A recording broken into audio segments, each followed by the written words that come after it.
Yo, Lord Squeaks here. All right, how's it going, man? Um, yeah, I started before the timer again because I can do whatever I want, which is pretty nice. You know, it's good stuff. Calabasa, there he is. Kyle, how are you? I haven't seen you in a while. Hope all is well. Hope all is awesomely well. Today what I'm gonna do is I'm gonna play around in the studio environment today. We're going to look through some things I've been working on, maybe work on some chill hop, maybe do something. Girl Geek, thank you so much for this sub. 7 months, that's amazing. Thank you.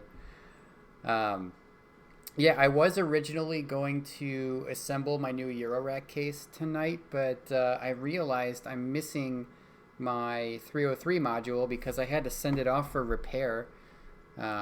So I got that done, and it's on its way back. So I guess we're just going to screw around the studio tonight. It's all good. Real Homegirl, how are you? She's in here. Everyone's in here. Acid. I know. Do you see the 303 is already loaded in here? I made this track the other day. I don't know if I did this on stream or not. I might have done this on stream. I don't even know. But I was just screwing with this. But I've got this pretty awesome sounding thing here. So listen to this crap.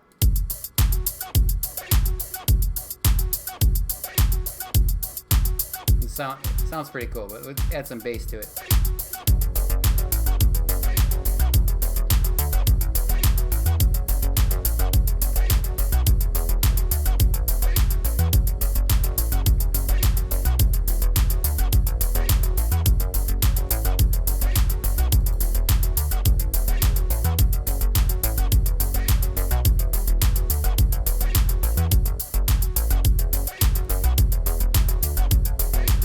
Doing something interesting right here.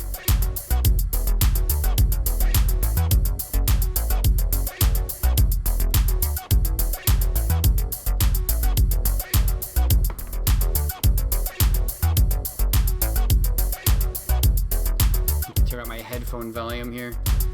Just blast my ears out.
It's an interesting little cyberpunky sounding thing here. That's actually all there is to that one. I'm gonna save it up though. What is all this? Oh yeah, we got symbols and this toxic biohazard thing. I was just kind of screwing with toxic biohazard because I've never actually played with it before. I don't think it even did anything cool.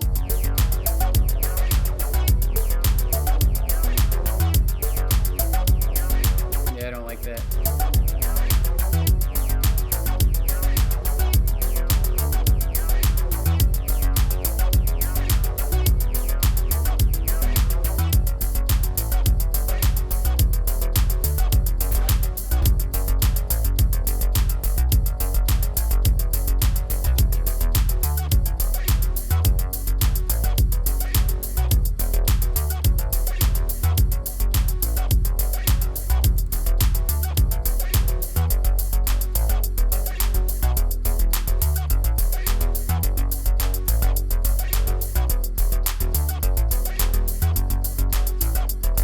picture to pin someday. Maybe. We'll see.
See, that's way too much sidechain. I'm actually using the sidechain here to actually not just duck it away to reduce the muddiness of the song, but I'm ducking it like as an actual effect, which is a little too much.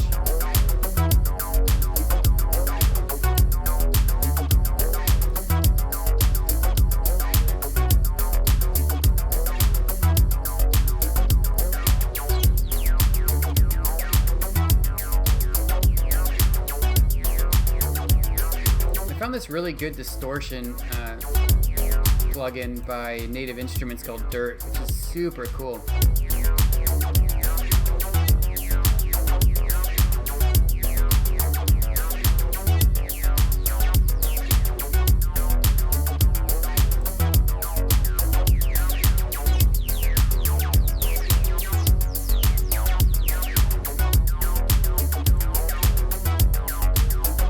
And so this thing, it has a little caution, like danger button on it right here. If I click this, it multiplies everything by like 100 or some crap. It's like, oh, you want distortion? I'll give you fucking distortion.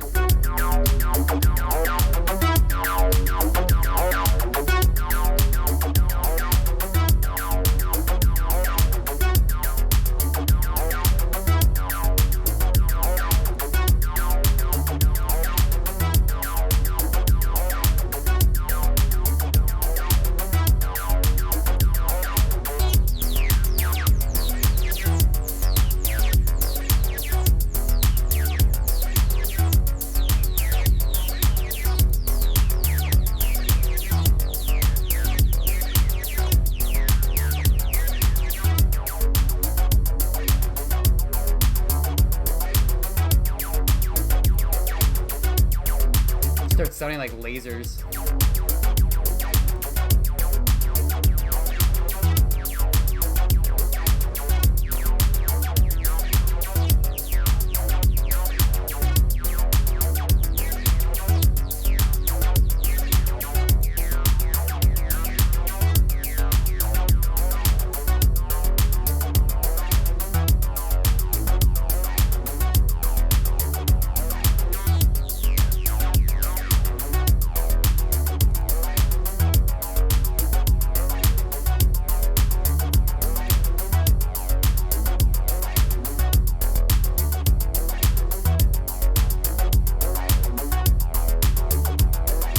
this distortion processor is missing is a post volume controller, an attenuator.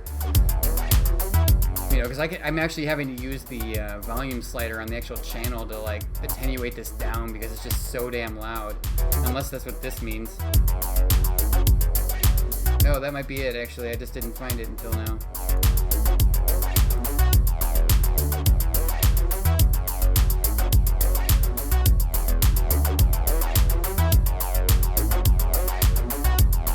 Oh, that sounds much better.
Why not crank the resonance all the way up, you know?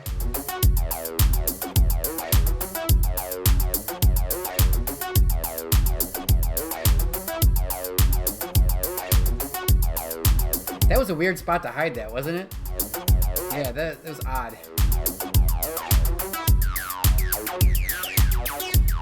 It's a good sounding distortion processor though. I've got it cranked right now though. That's as much as it can do, but it's also got this B channel, which I don't know really what it does.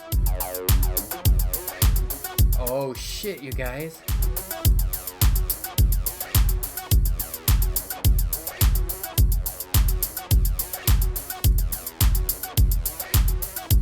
Oh god, what is it doing? I don't know what this is doing. That's rough. That is distorting the fuck out of it. It's destroyed it completely.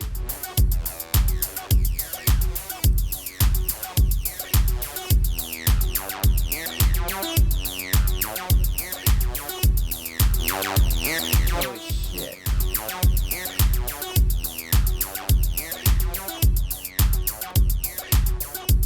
What the fuck does this button do?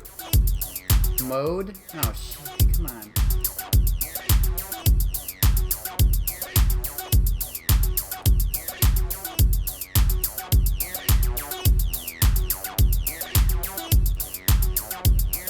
Of course it's got different cryptic modes.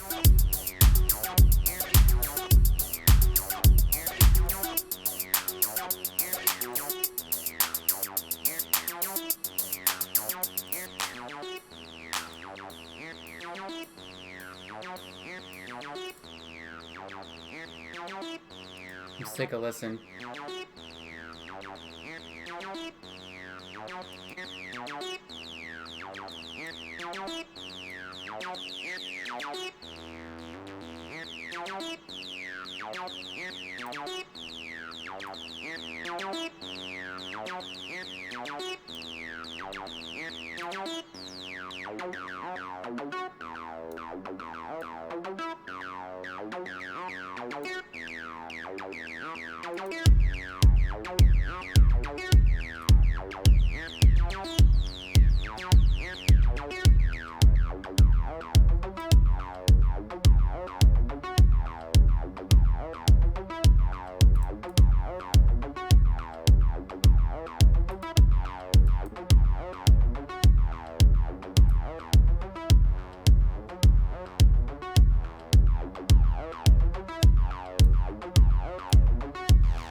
That's cool.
doing here, guys. I'm just messing with a little bit of the bass line. Yeah, I wanted to give it a little more like feel than just the straight up bass line like this would be. You know, a lot of cyberpunk uses a very driving 16 note bass line, but you give it a little extra funk. You're right. It gives it a little soul.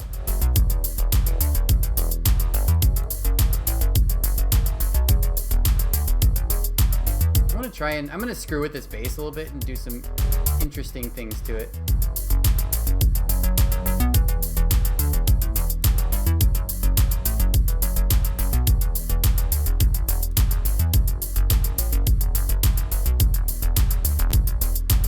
Check this out.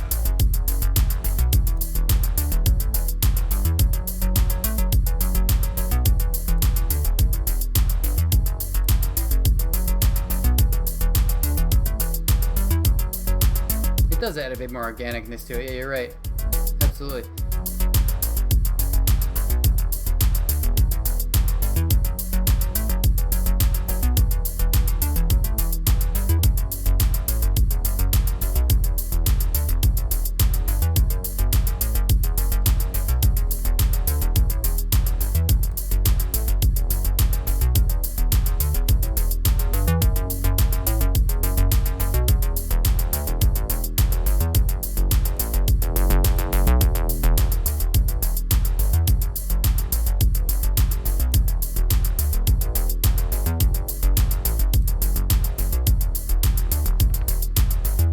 I'm trying to make this so I can change the shape of this slightly.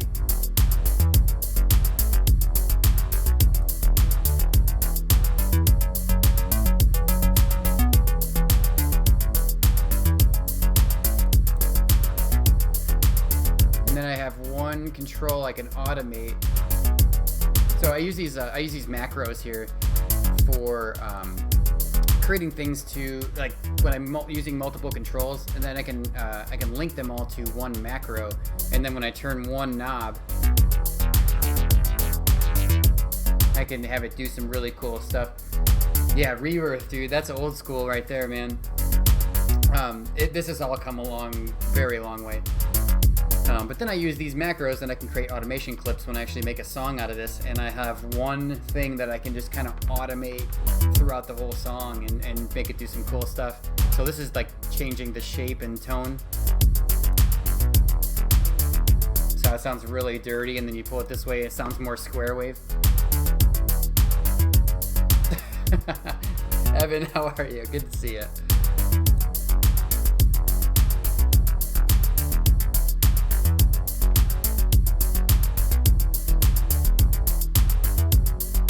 You see this one here, this shape one is controlling two different things, right? So the shape, when I turn this to the left, it's actually turning the volume up on the second oscillator, which I'm not using when it's all the way to the right. I'm just using the primary oscillator. When I turn it to the left, it actually shifts the wavetable, so it's shifting what the waveform actually looks like on the primary oscillator, and then the secondary oscillator, it is turning the volume up a little bit so we can start hearing it. And the secondary oscillator is actually 2 octaves above the primary. The sub doesn't change at all. So it's kind of fun, yeah. I mean, you can do some really cool stuff with that. We can also scroll through this too. Check this out. Now it doesn't change too much, actually. That wavetable is very boring.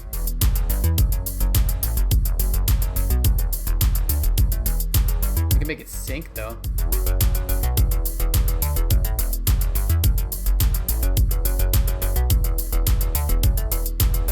Yeah, it's almost like a fader, but I mean, I can assign this to anything. It's just so cool. You see what I just did right there is I turned the sync up on here. The sync is just taking this waveform and duplicating it. So that sounds like ridiculously cool now. Make this sound cooler, I can throw a unison on here.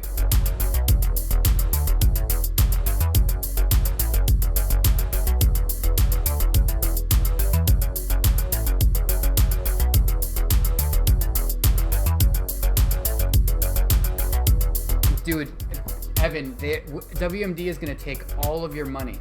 I'm not even kidding. all of them. And then when you discover drums and stuff for when you reach out to other things, Erica Synth is also going to take your money. I'm just warning you ahead of time. Wonko, thank you so much, and it's good to see you, Wonko. Yeah, Rick and Morty won a bunch of Twippies last night, 3, I believe. So I'm really proud of that. It's awesome. The team did a really good job on that game. Very happy with how that turned out. That game is brutal. You know what I'm gonna do? I'm actually gonna make this. So check this out, Mutter Futter. I'm gonna take this shape thing, since when I turn it up, it actually turns the volume off on the secondary oscillator, which actually takes the overall volume down slightly. So what I'm gonna do is I'm gonna make the shape also turn up the. I'm gonna make it also turn up the primary oscillator too when I turn it to the right, to kind of offset that. Oh, dude. Yeah, I lost the music to Guns N' Roses, you guys. I would have loved to win against Guns N' Roses, but there's just, how the hell are you gonna do that? You know, like, come on. I'm just some dude in my freaking basement writing, you know, Boots and Cats music. So.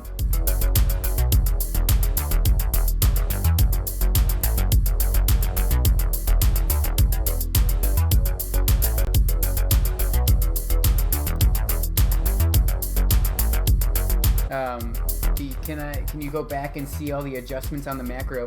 I can, but you see, I can see them live right here. Do you see these blue things I keep looking at? I keep adjusting things here.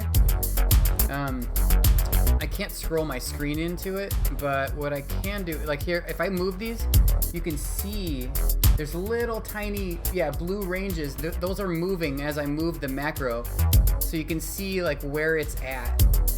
It doesn't actually move the knob, but it moves a virtual blue thing. And you can see the waveform changing up top right here on the primary oscillator.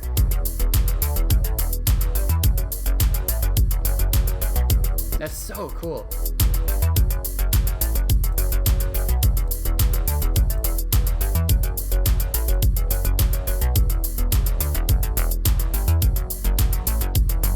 Yeah, this is so cool. Yeah, there's a second blue line, but underneath it, do you see the little one that's underneath there? That's where the knob is virtually turned to, I guess what you would call it. And then, so you can make sure it's going the right direction too.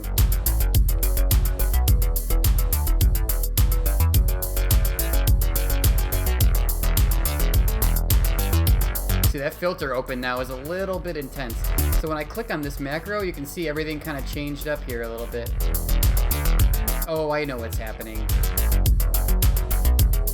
It's because I have it cranking the volume. Hold on.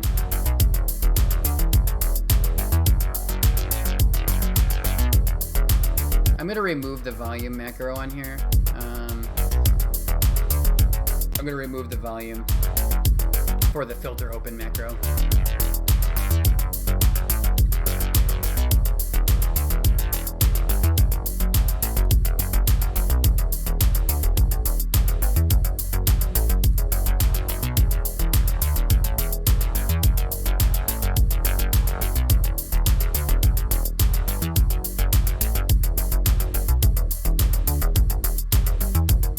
Yeah, it's like a ghost image showing the macro effect. Yep.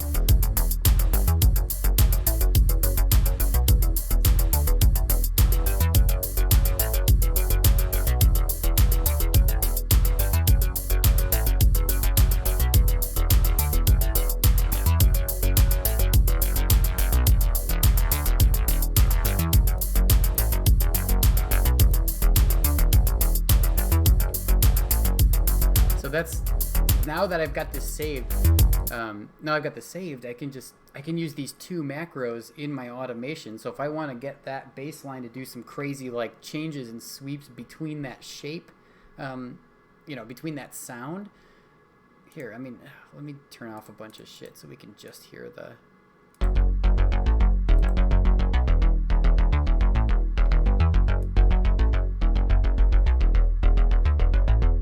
See how it starts to sound? Like I'm not even there yet. I'm not all the way to the left yet.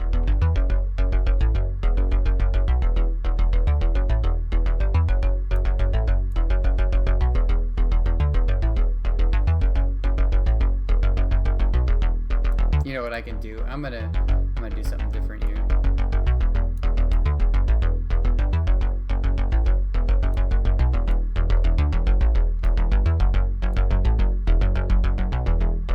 Watch this here.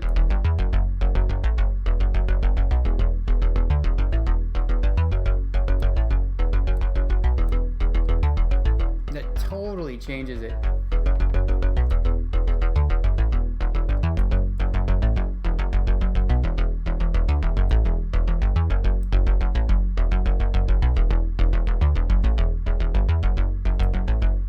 I can also do something crazy too. Watch this shit.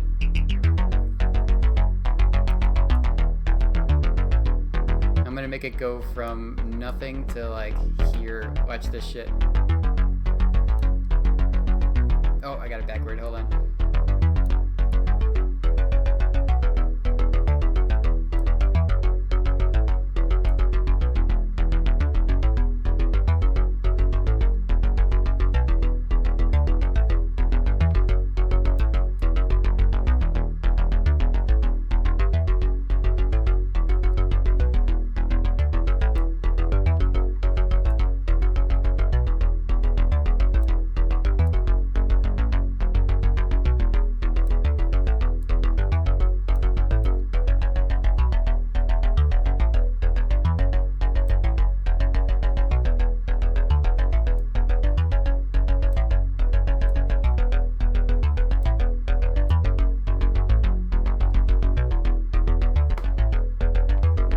Yeah, you see what's happening now is it's actually it's called a sync. It's called like a hard sync, and what it does is it takes the waveform and turns it and just starts repeating itself at the lowest level. So what it's doing is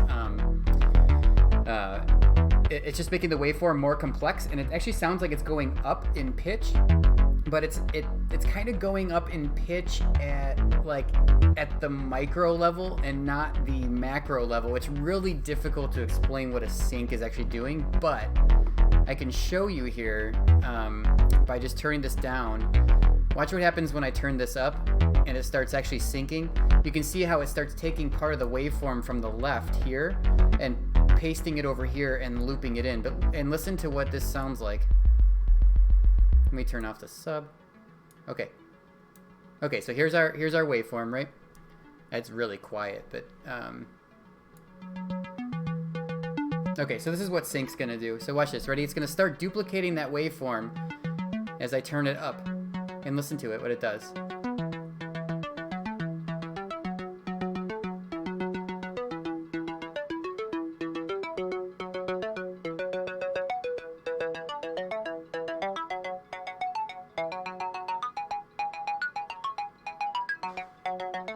But it's not pitching up though. That's the thing though, is it's not really pitching up. It kind of is, but it's still the same pitch. It's the same pitch, but it's adding almost octaves to it. Yeah, it's real fucking wild. Like, let me get this all back to normal here. Hold on.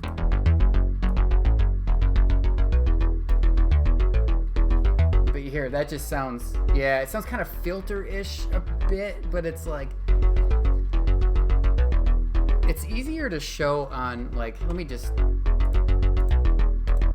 make a new serum, and I'm gonna show you from a new patch here. We'll use this default sawtooth, and then I'll show you what the sync is doing. So let's just play it. Oh no, my freaking keyboard's not plugged in. Hold on, guys.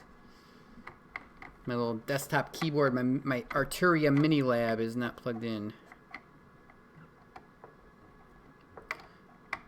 Oh, come on, USB cable. What's up? What is up? There we go. Okay.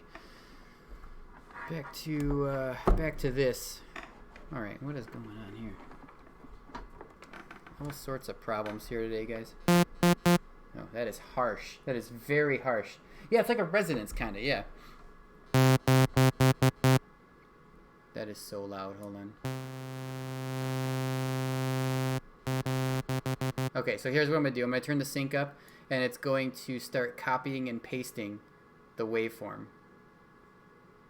And I wonder if this is even a bad example. It's okay though. So let's go ahead and let's listen to that.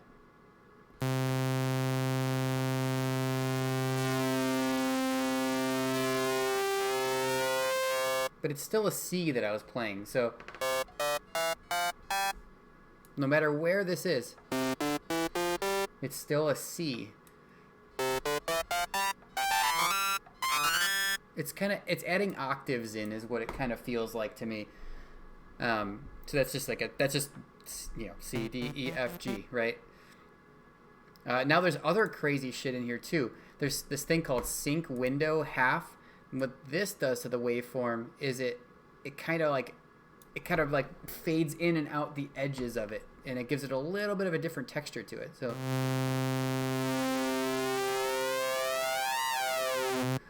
not too much, but we've got full window sync, which is just, it really, you see how it takes the waveform, makes it look kind of like an eyeball, or like an eye shaped.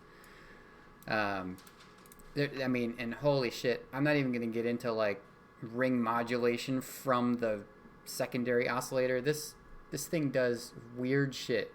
Oh, mirror is fucking cool. Look at this. Want to hear what that sounds like? It's like a PWM. And what you could do is you could take this and you can automate this thing to make it like super fucking fast. Watch this. I can drag this LFO onto here and we can go from full left to full right. And then you could just like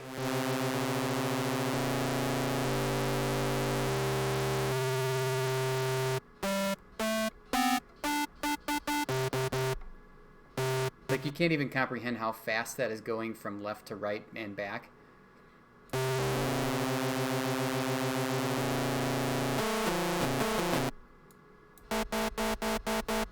Yeah, that's crazy. Yeah, but we can also do this with sync too.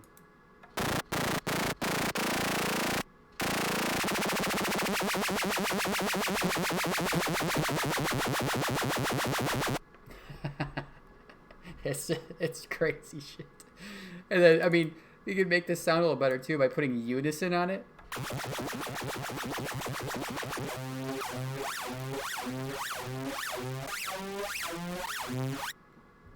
And then drop it down 2 octaves. Just weird crap.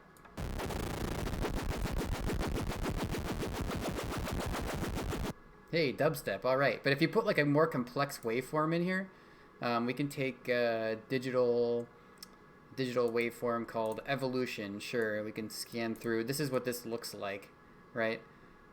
Let's grab this waveform here. That's kind of weird.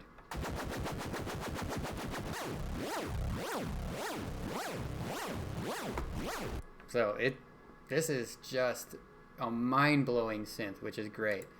All right, back to what we were working on. That sounds fucking incredible when I'm hitting it with the thing there. So let's go ahead and kill the channel we just made for a test.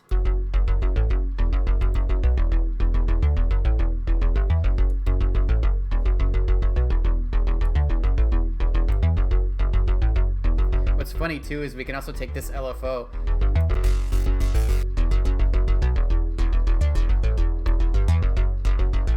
make it tag on top of the cutoff. Oh, Motherfucker, it's all good, man. This is so cool, man. Music on Twitch 3 years ago was just watching kids do this. Yeah.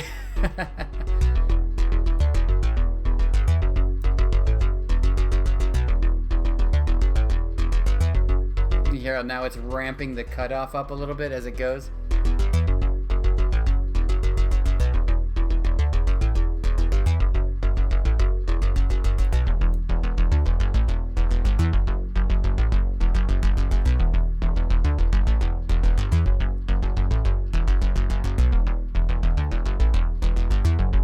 Motherfucker, I don't mind talking about this stuff all the time. This is why I'm doing this. I'm sharing the knowledge that I have here, hoping it would help someone and entertain you guys at the same time. Also, I'm trying to work on music for, albums and stuff.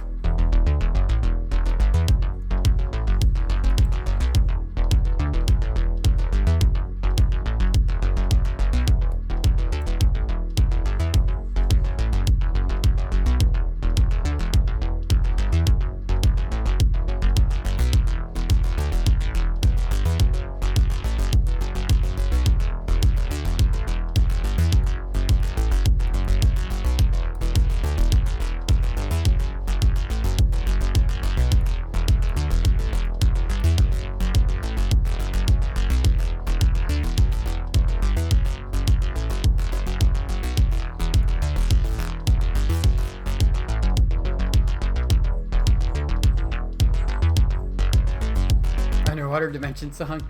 Everyone loves that song so much.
This song is really cool.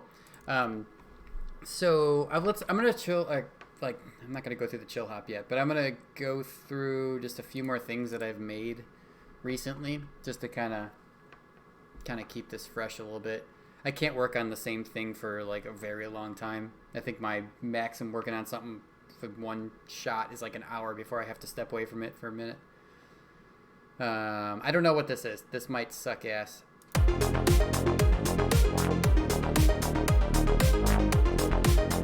Oh yeah, default drums.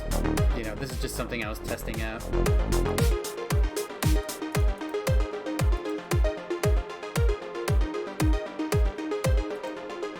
I was probably making a patch.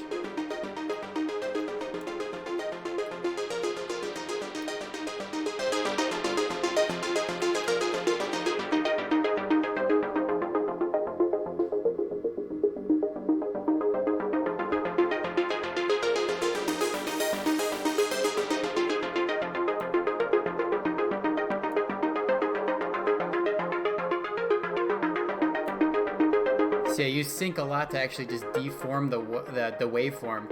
So this is a square wave by itself, but what I did is I threw a sync on here and I just tweaked it a little bit so it gets a little funky there. You can see it's a very harsh square wave right there, but you can soften it up a little bit. Give it a little more character, which is kind of fun.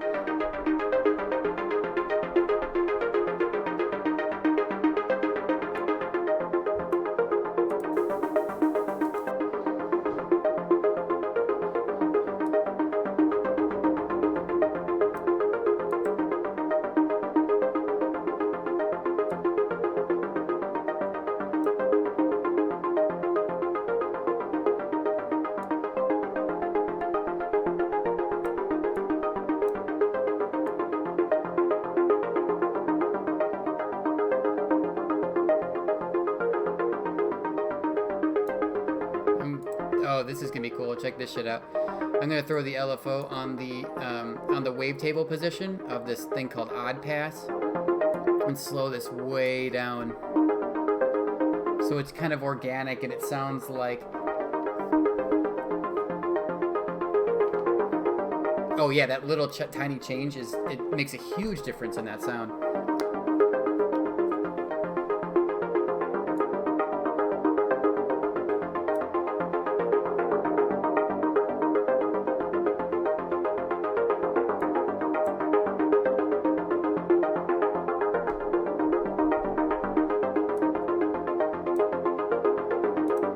You can see what's happening here now is I'm actually using that LFO to scan through the wavetable.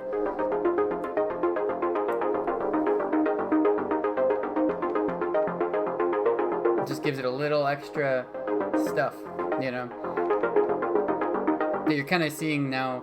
I think me explaining this to you is kind of interesting because you'll be able to watch what I'm doing if I'm not talking, and you'll kind of understand a little bit of what's happening while I'm doing it and what it's doing, like with the audio itself.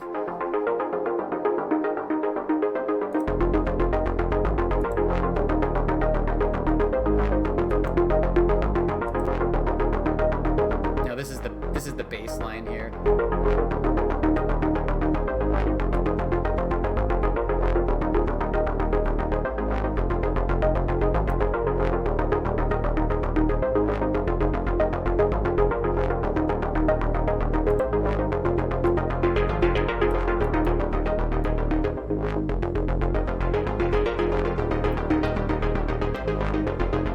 Back and forth between the two things here. So this LFO here, look at what it's doing. It's all the way down for most of the bar, and at the end of the bar it cranks up. Jaden, definitely throw this on a big screen. You'll be able to see a little bit better of what I'm doing. So check this out. This LFO here is going to the attack. Okay, so that's going to attack of the actual envelope here. You can't see it doing it, but you can see it doing its little ghost channel here.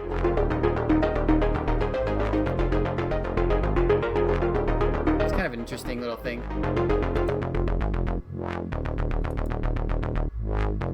It's changing the actual attack time of this envelope,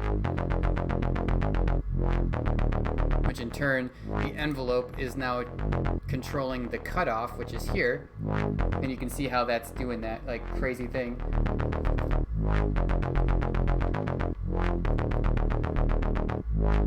Yeah, so this doesn't actually, yeah, so this one will show the little blue part here when I have the LFO selected.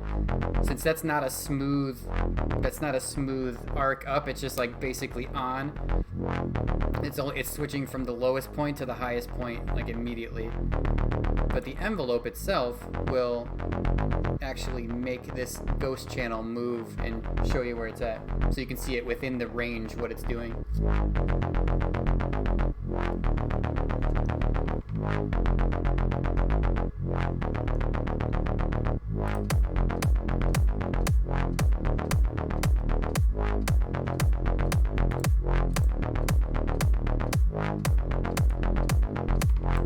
So that's kind of cool. I mean, this one isn't terrible. It does. These are the default drums that FL Studio loads it up with by when you start a new project. I don't know what this is.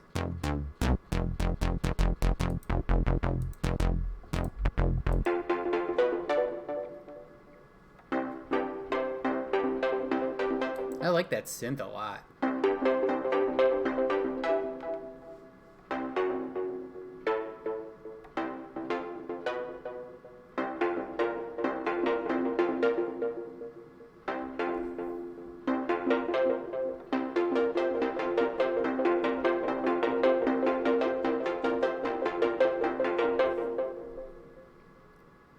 That could be super cool. Let's clone it. Boom. Let's kill that.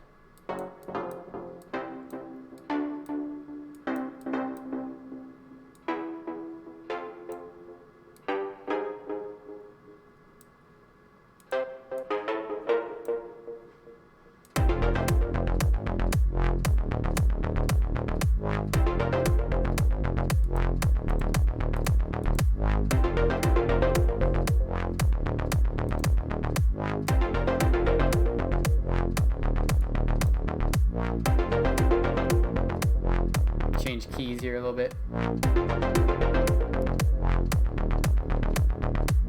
You see what's happening is it's doing it automatically. So when I'm doing stuff here, it's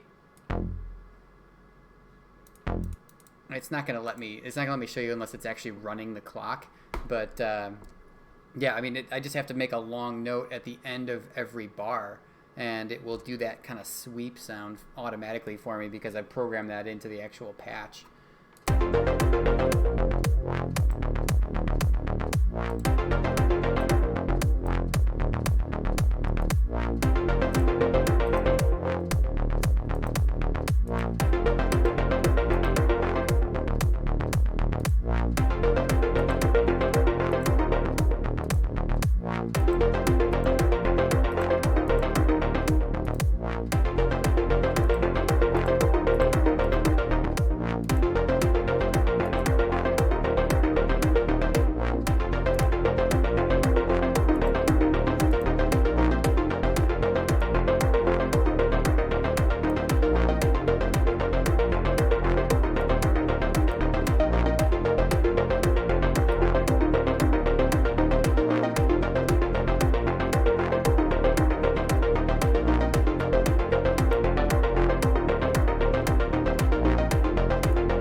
Around with this crap until it sounds awesome.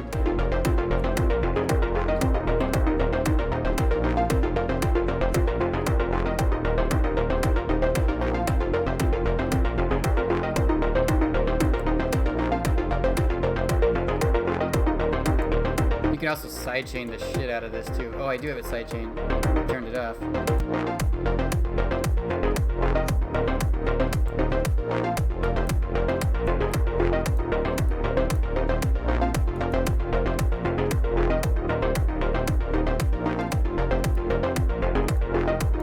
Sidechaining is another thing I do a crap ton when I'm writing music, and just so you know what sidechaining is. Oh yeah, one note, like that's off key too. Just to let you know, this G4 is not part of this this shit. What fucking chord is that, or what scale is that? I don't know. It could be a number of different scales, but this G doesn't belong here. And it is, I mean, this could be like, so what I usually do is like, if I want to double check something, I'll type in the scale finder online so I just verify what the heck it's doing. Here, check this out. So we've got C, F, A sharp. So we got C, F. It's just not enough notes to actually know for sure exactly what scale it is. So it could be C sharp, I guess. I don't know. Freaking, who knows? F melodic minor, F major. You know, it could be any of these. That's why you're looking at that. But the G doesn't, I guess G sharp is in D sharp. I don't know if that's, I don't know, whatever. What I do is I try to find things that is outside of the scale so it sounds a little bit more interesting and it's not just like me doing, you know, putting like a cheater thing in and saying that just keep it in this scale, you know.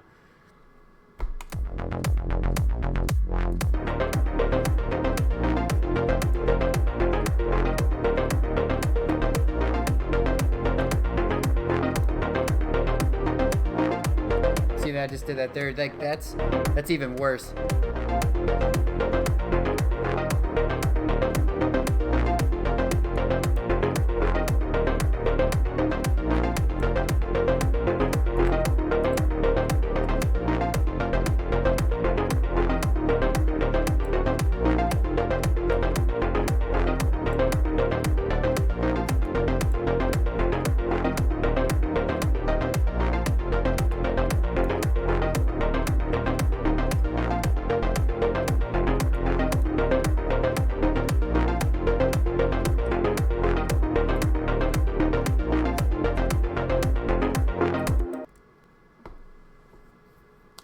Oh, for sure, absolutely. Yeah, the D sharp was pretty. Well, it is D sharp. I just had the D. I had the octave up D sharp, so it was a D sharp 5, I think. Just a D sharp 4. So, um, there's a lot of fun though. And what I do is I usually do everything by ear. I know the basics of music theory, but when I'm going through and doing complicated things like this, I'll write something straightforward first.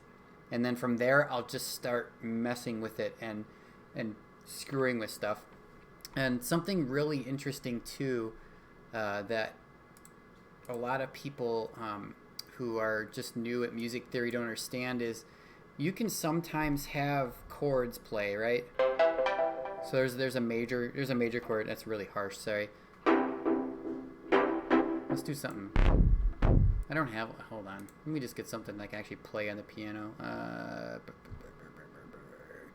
just need like a cheap piano or some crap. Here.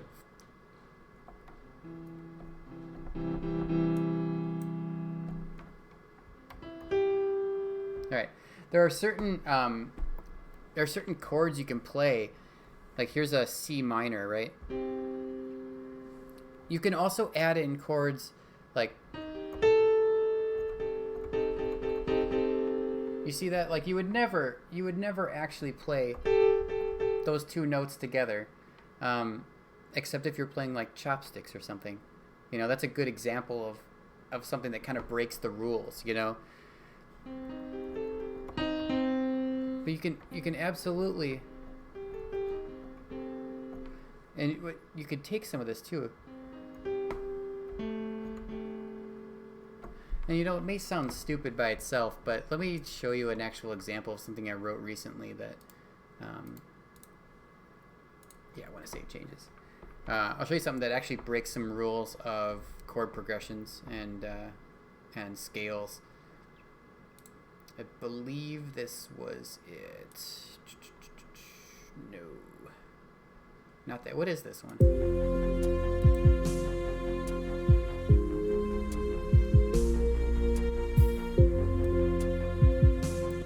That's an awesome sounding song, though. Exactly. Lord Squeak's got it. He's saying the words correctly because I don't know words very well. But it harmonizes with something else, So let's find the example where I'm blasting. Here's a B and an A. B, A. I'm still in the thing. No, this one, maybe I didn't do it on this one. This one's all pretty straightforward except for, okay, here we go. Where I'm playing a B and an A together. But listen to what this sounds like.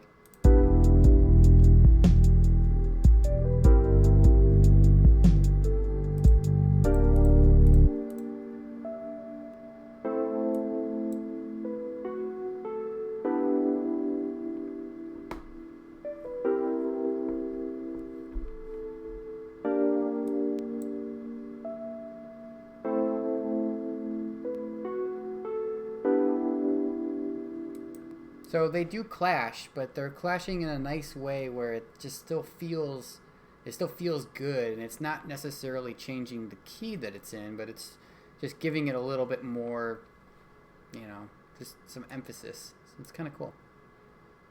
I don't know if I like this. Like, I got to work on this track a lot. This track needs some work.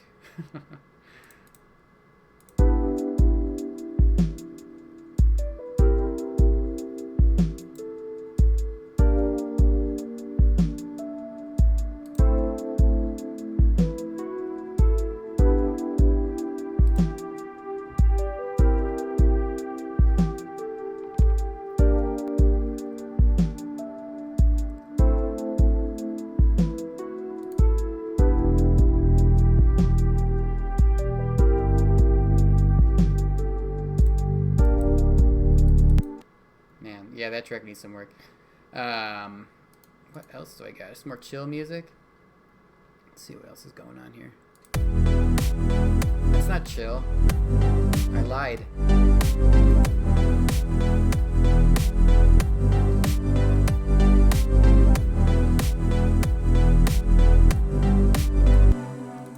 So I don't know if you guys are interested in music theory. There's actually a really good YouTube video.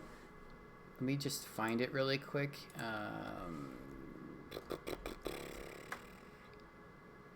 March of the Pigs analysis. This girl does an amazing. So I don't know if you're 9 Inch Nails fans or anything like that.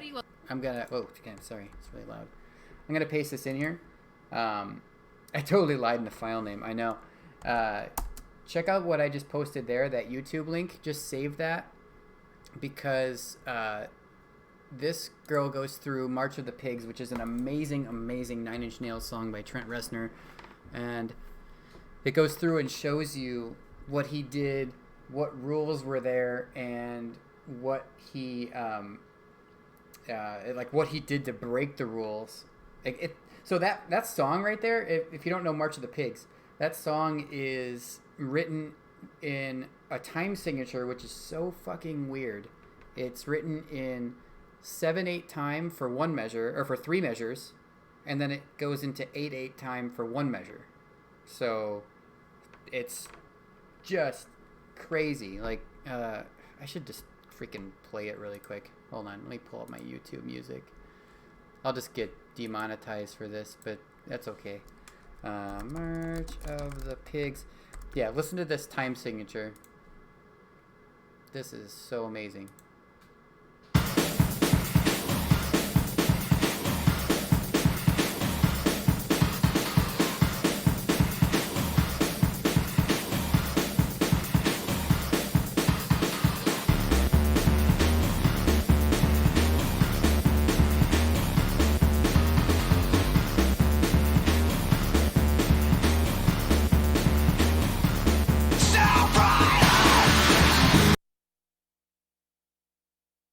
That was crazy loud in my headphones. I need to turn my headphones down. Anyway, so you get that. That's 3 measures of 7/8 time, and then 1 measure of 4/4 or 8/8 time, however you want to say it. So it's insane. Gordon, I'm glad you came up with a solution for that problem you had. Oh, thank you, man. Thank you for the sub. I appreciate it. That's awesome. Hell yeah, dude.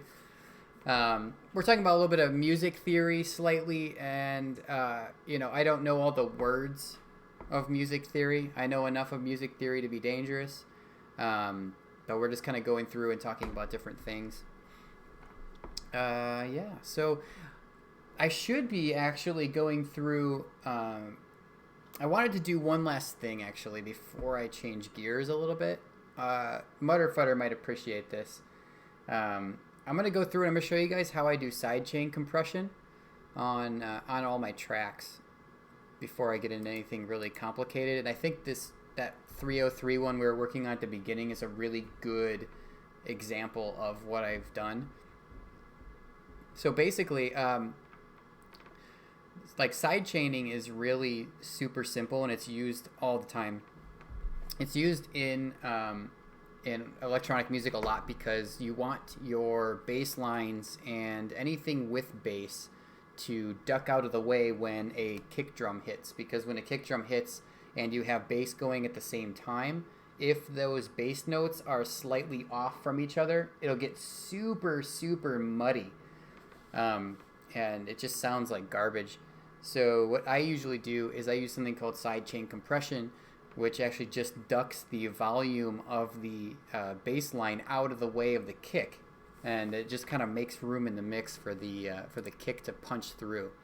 So what I'm gonna do now, and actually I'm doing, so this is funny because I'm doing this on my voice right now as well. So if I go ahead and just play this,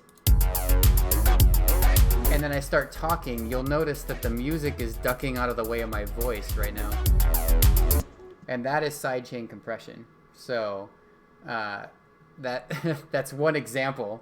And then how I actually do it in the music itself here, and I'm going to show you by muting everything here except for the bass line and the kick. Actually, I'll mute that. So we've got that bass line back again.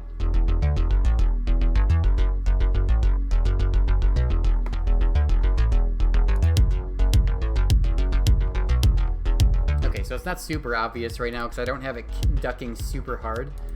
But what I do is I have this kick channel on mixer number 6, or mixer channel 6. I have my Serum bassline on 11. And what I've done is I've linked kicks, and it's going to output a side chain to, when you actually right click on here, you can write side chain to this track. And what it'll do is it'll send the actual volume data over to this mixer track to be used by plugins. Then I throw a limiter on here, which is a very simple thing, and what it does is it will compress the actual bass line itself in a way reacting to that actual sidechain. So watch what happens when I bring this in. Okay, so this is by itself. It's not doing anything. That's just what the bass line looks like. But when I actually turn the kick on, listen to this. You see what's happening here? It's smashing down the bass line where the kick is to make room for it. And I can control the amount that it does that by messing with the threshold and the ratio. So that's an extreme sidechain right there. You can even see it in the mixer track. Like, you can see this thing ducking way the hell out of the way. But that doesn't sound great though, you know? You want it to kind of just be barely noticeable.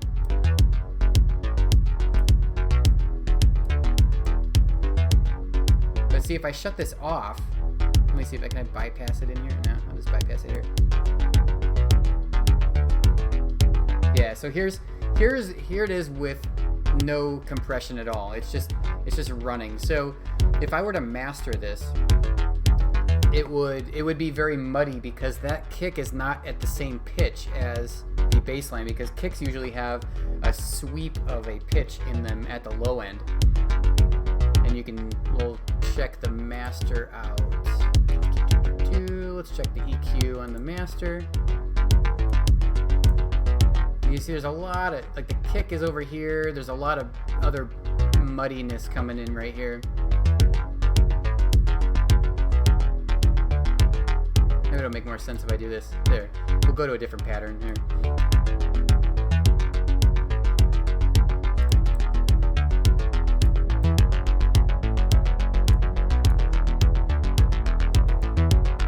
So there is a ton of bass going on.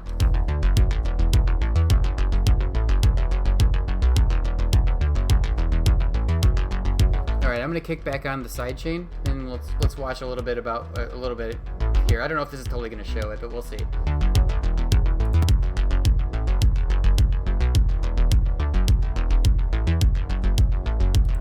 Turn it up just a bit more harsh.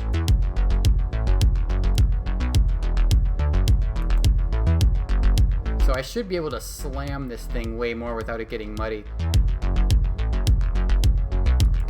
But anyway, you get the idea.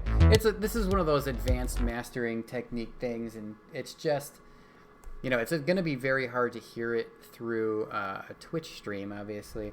But you have to take my word for it. That's like, that's what's actually happening. And when you hear something like this on a huge system where you have massive, massive subwoofers, you want the subwoofers focusing on one thing at a time, whether it's a kick or a bass line. You want it to kind of, you want it to just focus on one thing. If it's doing two things at once, it kind of gets gross and muddy. And you hear it a lot. You can hear it. I can definitely hear it on my monitors. My headphones, not so much. I don't know if you guys can hear it much either, but you can hear the ducking for sure, but you can't hear the muddiness that I'm talking about. This might be also a case where the kick is not really interfering too much with the bass line. But yeah, that's why and how I do that. And sometimes just for effect, I'll actually sidechain out a synthesizer as well. Something that only needs to, it's just ducking volume just to kind of give a pumping sensation. So I'm doing that now with the 303, which is this guy here. So here is the 303 by itself. And remember, this is missing the first downbeat, so don't let that fool you. So I have a limiter on this as well, and it is punching it down.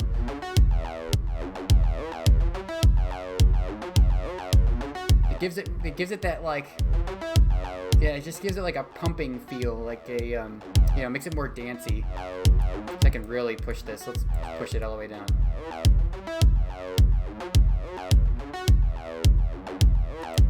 So there's with the, that's really sidechained. I'll turn off the kick.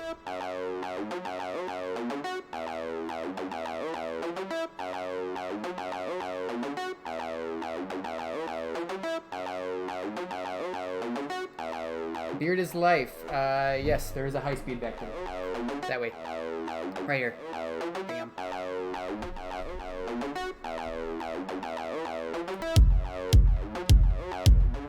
That kick is actually dirty as hell by itself.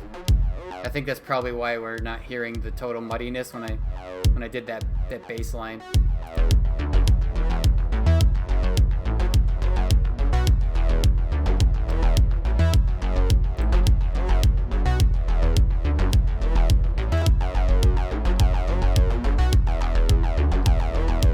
Goran, I swear to God, I'm gonna ban you.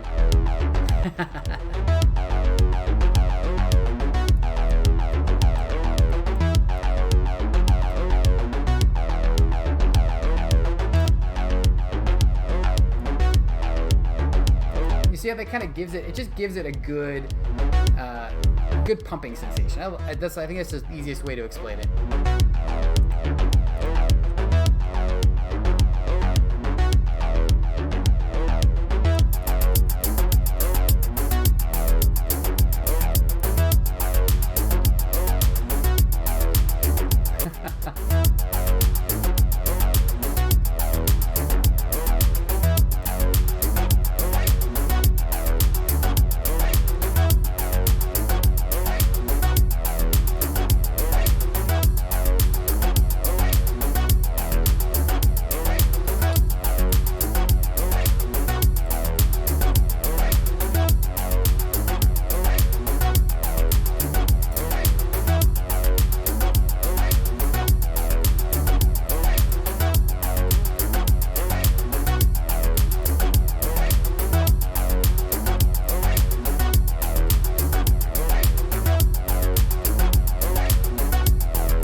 So I wanted to 10 messages deleted. What happened here? Oh shit.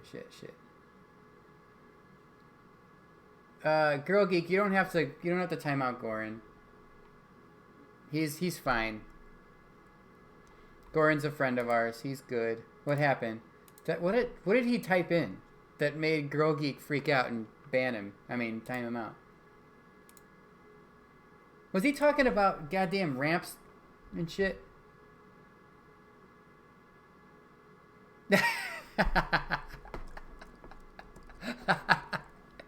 Goran actually kept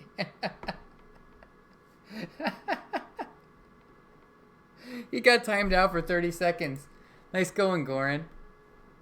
Pissed off Girl Geek. Don't make her mad, man. She'll get you. She's in charge. I can't do anything about it. That's on you, man. So, working on my album. Check this out, guys. This is the track list for the next album coming out.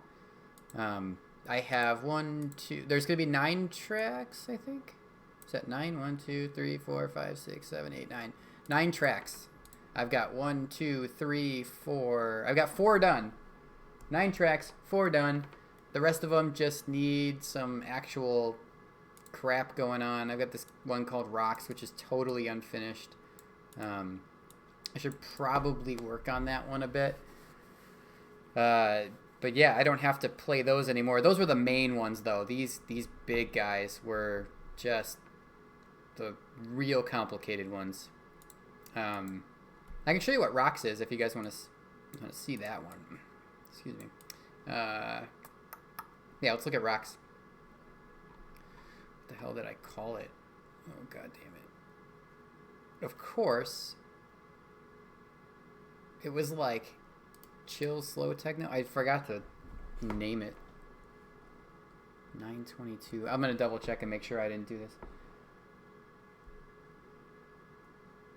4 out of 9. It's pretty solid. Yeah, those are done. Like, I mastered them and everything. Like, I don't have to touch those anymore. Okay, so here it is. And this is I just wanted to put this on the album because I thought it was so cool sounding. It's not even close to being done. But listen to this, guys. After serving the world for over 30 years, the space shuttle turned its place in history and it's come to a final stop.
That's why it's unfinished. You guys couldn't even hear me say fuck right there because I was muted. You know. Great job, Spaghetti. It's awesome to see you. I love it when you're here. I love sharing this stuff with you. Yes, Goran, I said Rocks. That's the name of the song. This is, you know, may or may not be for a client, potentially. You know? Kiddo, oh, hell yeah, you're here too? Dude, everybody's here. Holy crap. What is going on? This is amazing. Yeah, this one's great. This is just super unfinished. And I think, you know what? I mean, you guys are digging it. Let's work on it a little bit. So, I have these audio samples from something which is it's public domain NASA samples.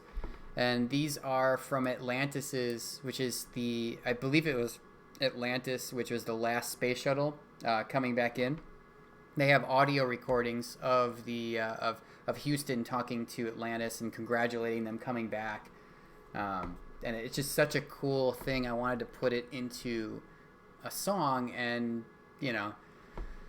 there we go. I did it, and I'm gonna still screw with this. You could tell like this is super unfinished because I've just got like crap thrown everywhere. Nothing's labeled. Like, look at this. None of my mixer tracks are labeled. Like, just I really need to work on this track to get it done. But I really want to get this on the album. So I find let's go through and figure out what needs to happen here. So I think the vocals are probably fine the way they are.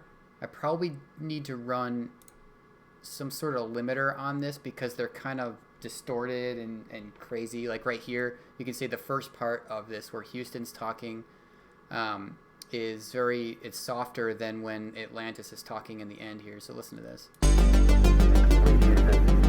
After serving the world for over 30 years, the space shuttle turned its place in history and has come to a final stop. We thought you will stop, and we'll take this opportunity to congratulate you, Atlantis, as well as the thousands of passionate individuals across this great spacefaring nation.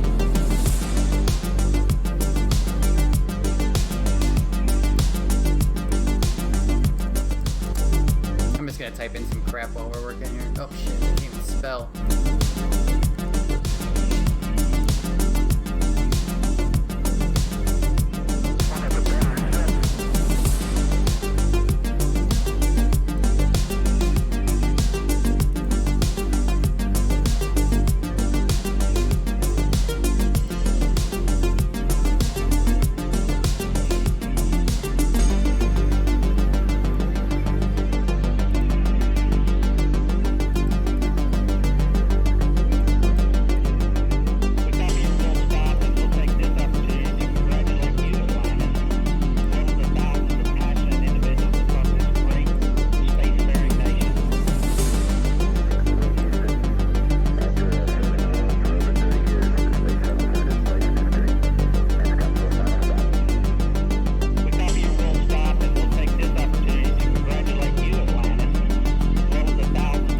I could just cut that part. I could, you know what? Like, I could chop it apart and do what I did here earlier, and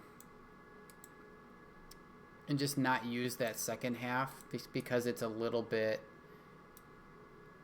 harsh. I don't know exactly why it's harsh, but it definitely is.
You know what? That audio might be from the Apollo landing. Hold on.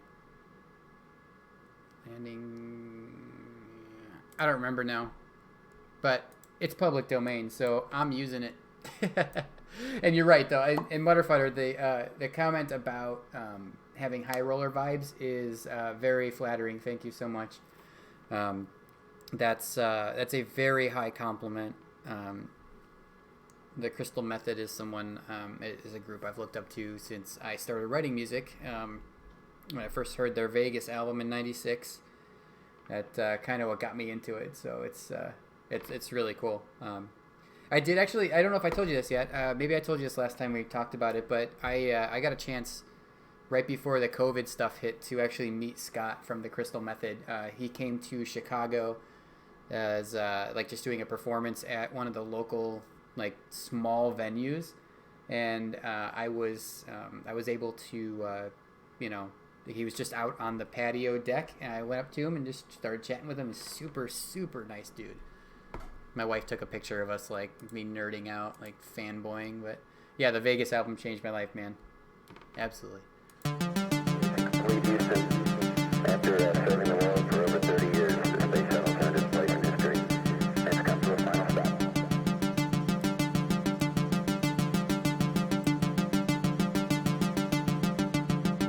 Oh, these are Apollo ones. This other one is not. So I've got some... These other guys are Apollo recordings. And I thought that was a really cool vocal, so I just took it out of there.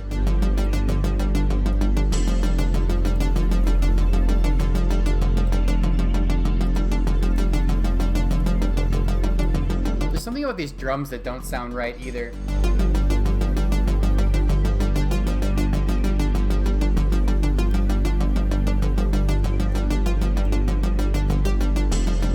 Complete Houston. After serving the world for over 30 years, the space shuttle turned its place in history. It's come to a final stop.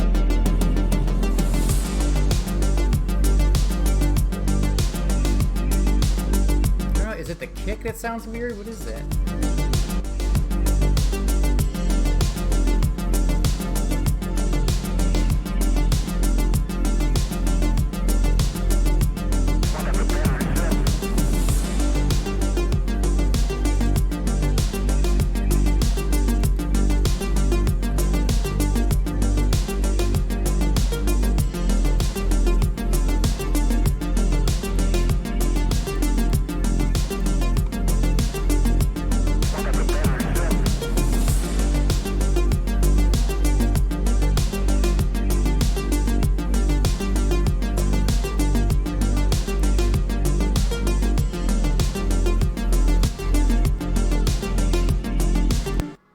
You guys, I'll tell you what, yeah, there's nothing worse than when you look up to somebody that you, like a celebrity that you don't know, and all of a sudden you find out they're just a total dick. Dude, that's awful. I truly hope Trent Reznor's not a dick. I really hope he's not a dick. I'm assuming he's probably not, but you never know. I don't know. Any of you guys met him before? I guess. Wait, I don't want to know. No, forget it. Let's talk about something else. I got to figure out why these drums sound weird. So there's something weird about these drums.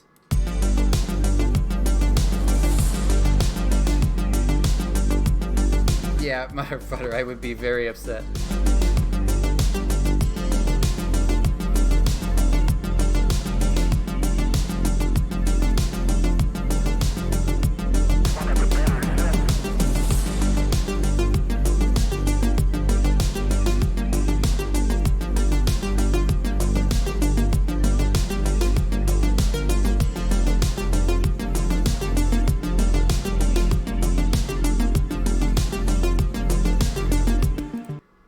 Goran, I swear to God.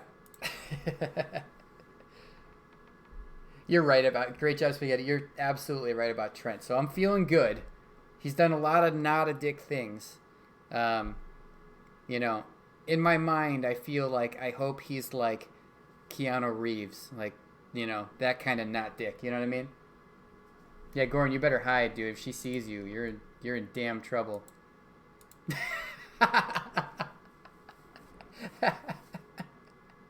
I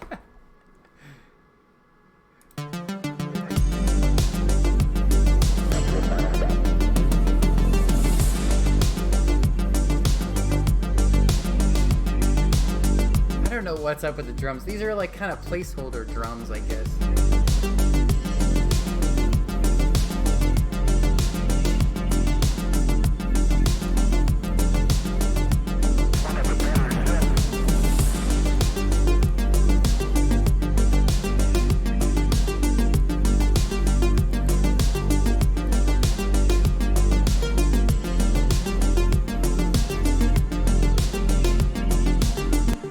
Yeah, I'll solo the drums, figure out what the hell's going on here. Let's just kill everything else. Oh, I need to organize this. I hope all the drums are on the right spots here. Toms, rising hits. Alright, we'll go from here. Oh, I killed the bass drum.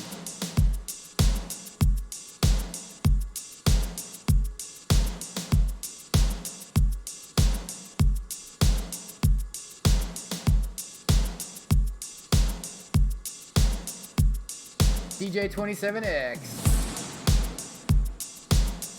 Have I released them? No, actually, but some of them are done and going to, like, there's a few of them that will be on my next album. Some of them will not be there, but you know, yeah, what are you gonna do? Owl Anonymous, good to see you, man. Reactor 11, totally.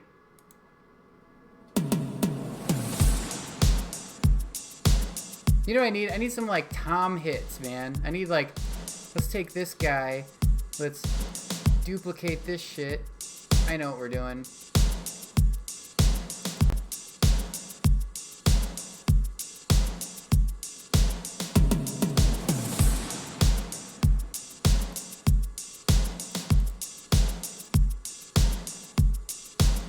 I'm gonna fuck around here, you guys. Let's see what this sounds like.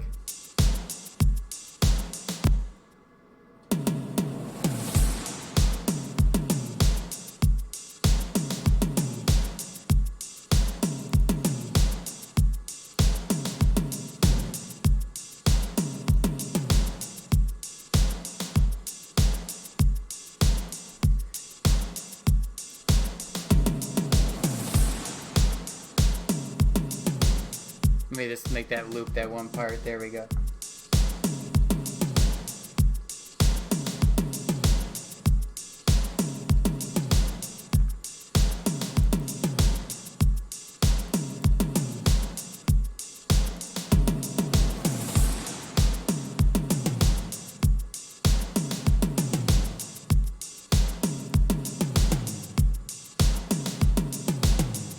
This needs to be way quieter, but like, because these aren't like, these are supposed to be like background drums.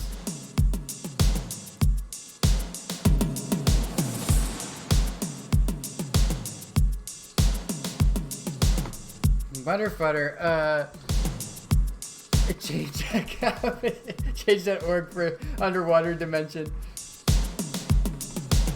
Yeah, it gives it a little more life, you know? Like, let's see what that sounds like with the other shit.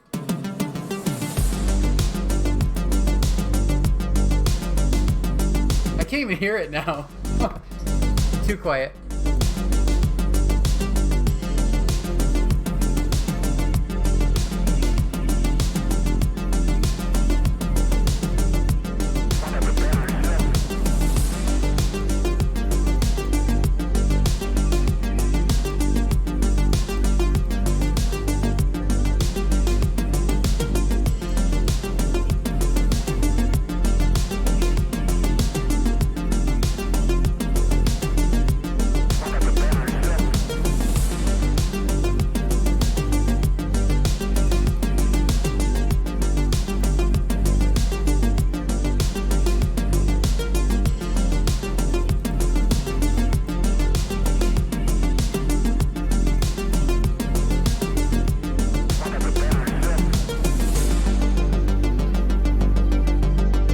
Fliptronics here? Where? Oh, Fliptronic. What's up, Jordan? Hell yeah. What's up, man? How are you?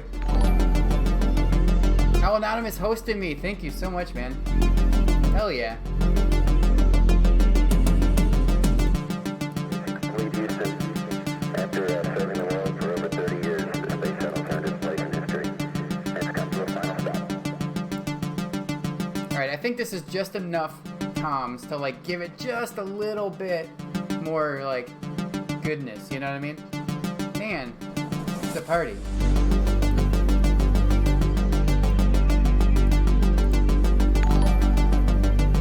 What is going on here? Butterfutter, what the heck, man? Thank you very much for the sub. Appreciate that. Hell yeah. Hell yeah. I should have like a flippers and butts thing for like people who sub, you know? But I don't. Well, you actually, yeah, throw your patch cables. Throw patch cables at Mutterfutter for subbing. Here, I'll start. I got some. Here, patch cables, patch cables. Bam. There we go. Nice. I'm not going to copy Jack with the flippers and butts, but yeah, patches and more patches.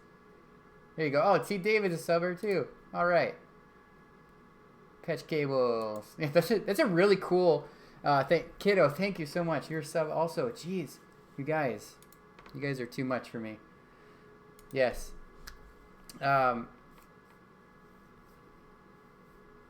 Yeah, I'll do, like, I can do just so many different variations. I'll make this tom part just kind of, like, longer. I just wanted to see if that would actually help, like, fill out the drums just a little more. And actually, it did, which is really great.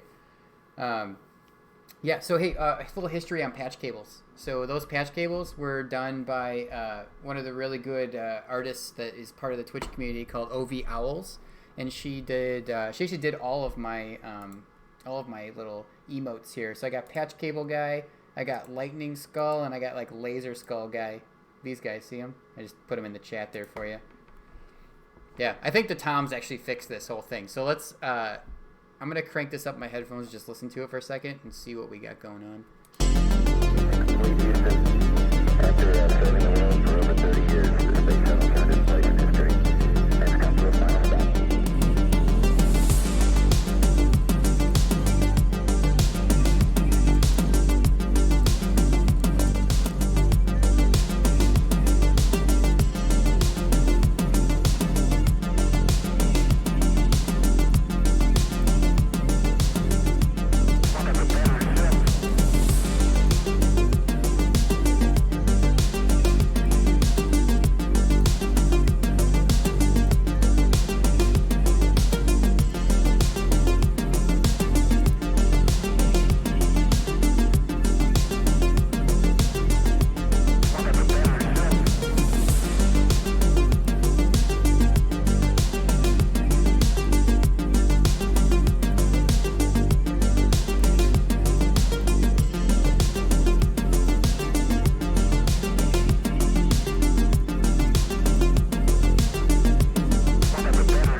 DJ27, the vocals are NASA. It's public domain samples, which is pretty badass.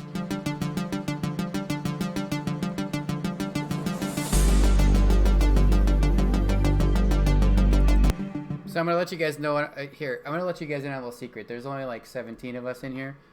Don't go spreading this around too much. But the name of the song, the name of this song I'm working on right now is called Rocks. If any of you guys get the hint of what that is, then awesome. But that'll tell you where it's probably going. Yeah. So there is gonna be something coming up there for that. But don't go telling people. Don't go telling people this. Just keep that in your back pocket. Like, hey, Scott told me a secret. And I saw it on his stream by accident. But yeah.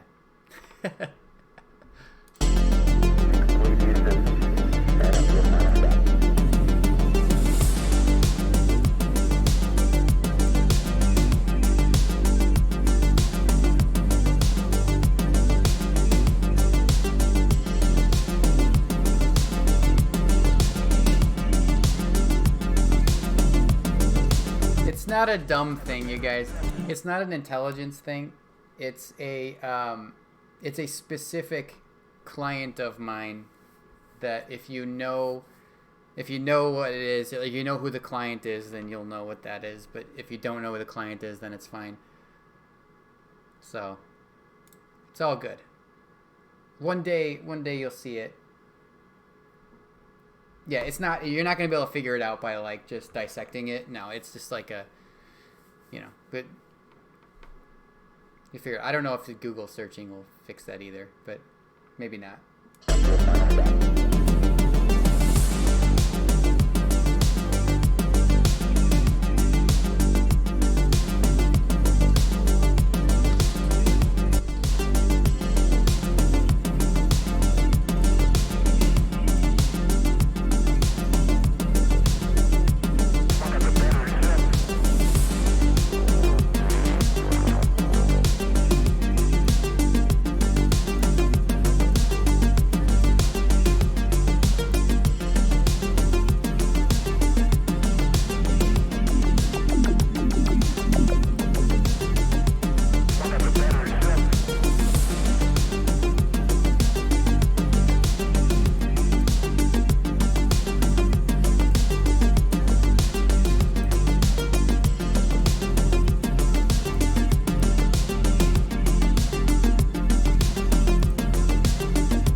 It's like clicking.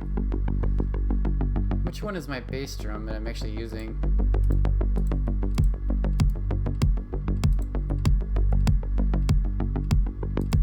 It's clicking. What the fuck is that?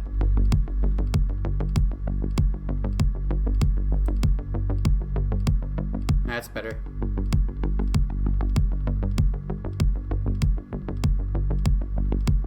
Jeremy's here. All right.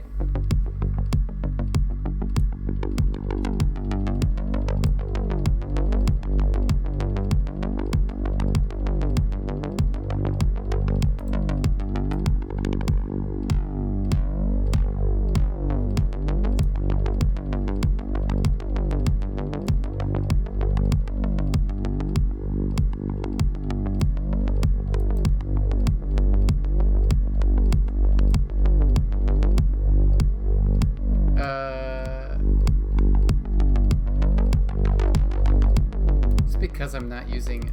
Alright, I know why. I know why. Okay, let's just fucking fix this. Where is it? There we go. Do it the right way, you guys. Not take shortcuts. No shortcuts. Let's use an actual envelope instead of the LFO.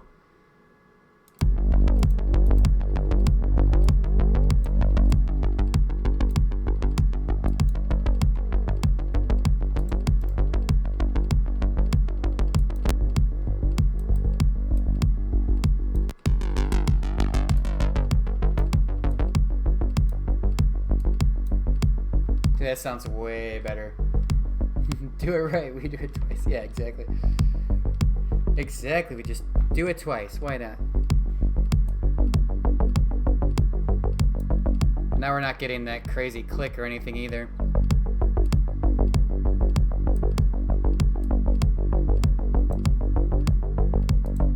This needs more sidechain.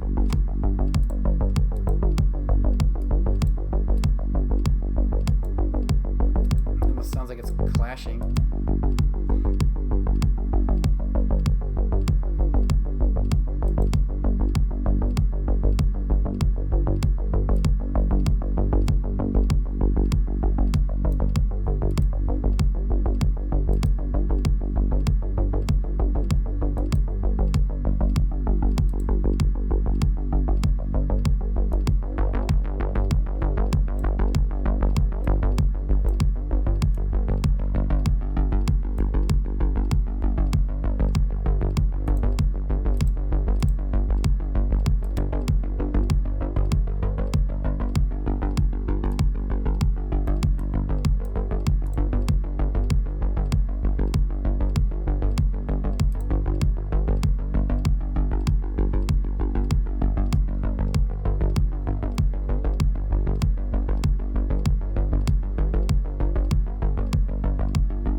You know what, this kick drum is kind of rumbling a little at the end.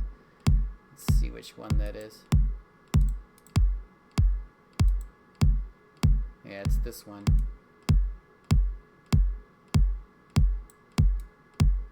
There we go.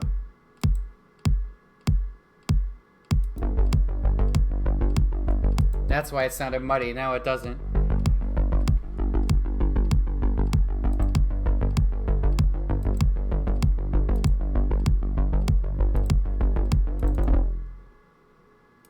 Now I gotta fix this one because I did this one. Try to cheat. Don't try to cheat.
it's super freaking loud. Hold on. Let's turn down my headphones. How about that? I want to try and get like an 80s like lead sound in here. This is too much. Not even close. Let's see what we got here. We want chill pad.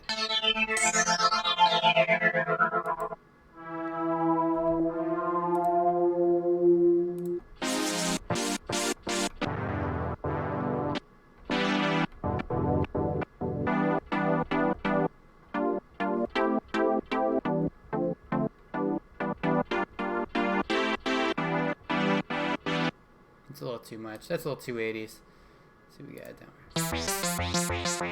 here. Yeah.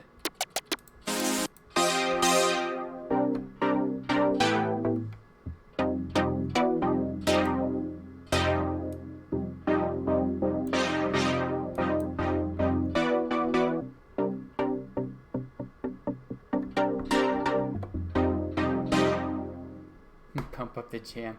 Yeah.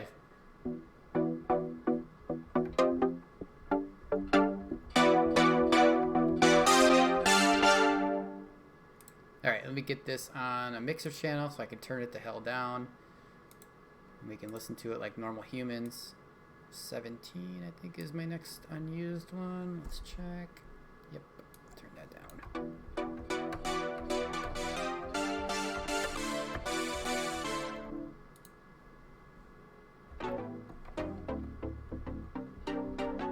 I don't know if this is going to fit yet, you guys, but it's worth a shot.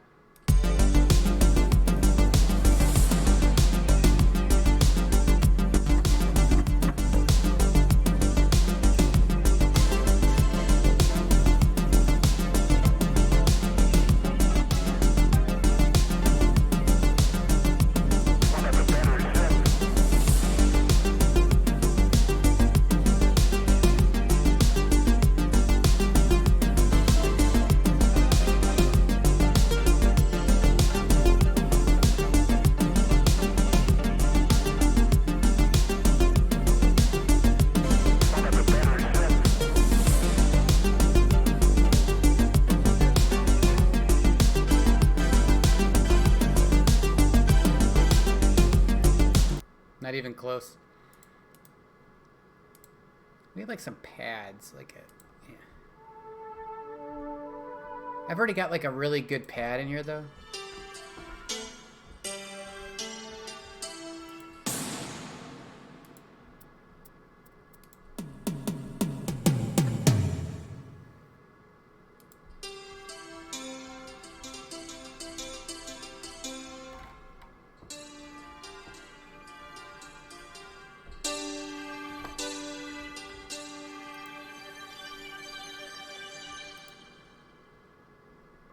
Could add a little more to this. I don't want to get too complicated though. See, that's the problem. It's like, so I have a tendency to just make things too complicated. And I think the way this thing sits, I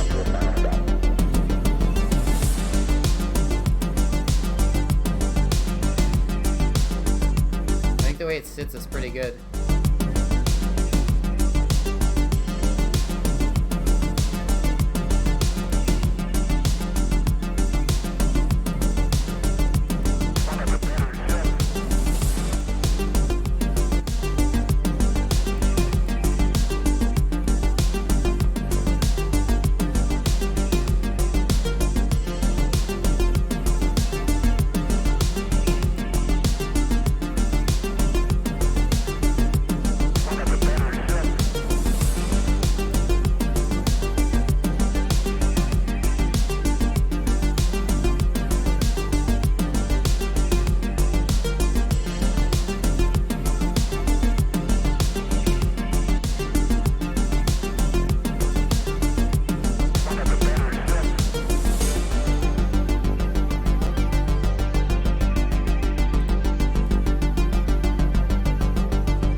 I've got it sidechained. Complete Houston. After serving the world for over 30 years, the space shuttle turned its place in history and it's come to a final stop. Thank you, DJ27. Thank you.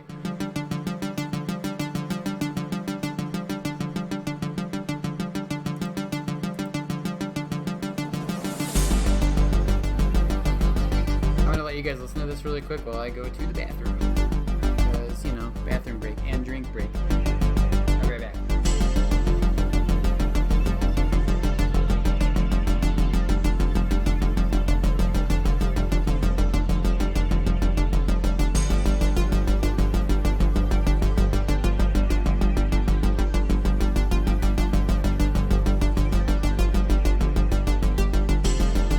Complete Houston. After serving the world for over 30 years, the Space Shuttle turned its place in history and has come to a final stop.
Complete Houston. After serving the world for All over right. 30 years, the Space Shuttle turned Let's its see place what in we're history doing. and has come to a final stop.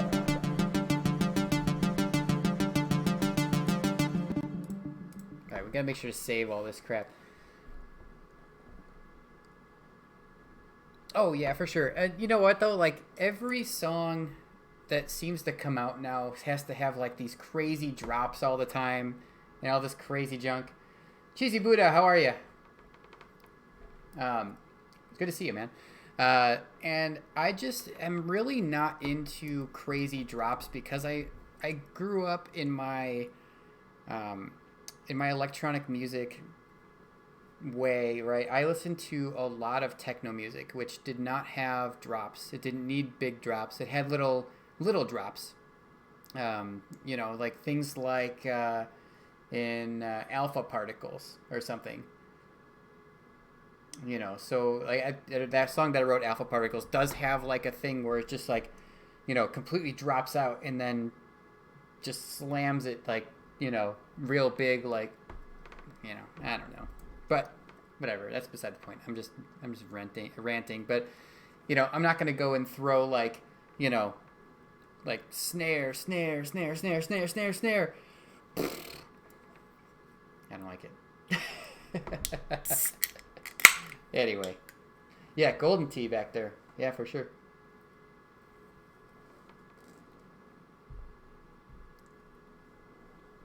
Yeah, the Golden Tea that's back there, actually, that's a 2019. I have not needed to upgrade it yet because I haven't been having friends over, so why upgrade it if I'm just going to play a couple rounds on it and then leave it? So, anyway, so this song is actually coming along. I like it. I think at this point, though, I have to move on to something else for a minute. Let me check my my thing really quick here. Where's my notepad? I had it open. Does it have like an open recent? Damn it. Alright, hold on. Let me just take this over here. Let's find that. There it is. Okay, I got it.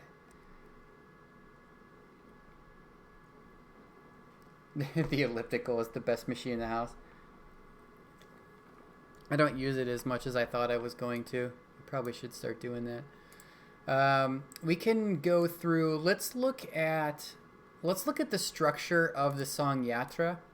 I'm gonna pull that one open because I want to try and get that one done. That's another major track for this album. I think I just need to make sure the structure is good.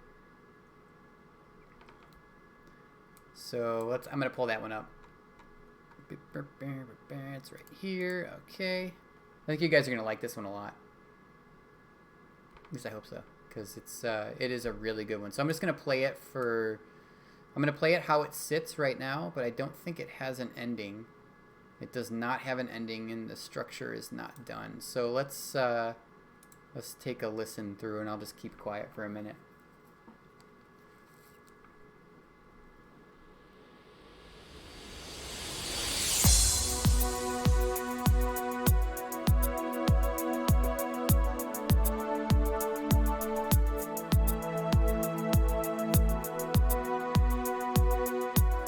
And great job, Spaghetti. This one has an insane arpeggio in it. I think you'll like.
See, this song kind of just ends.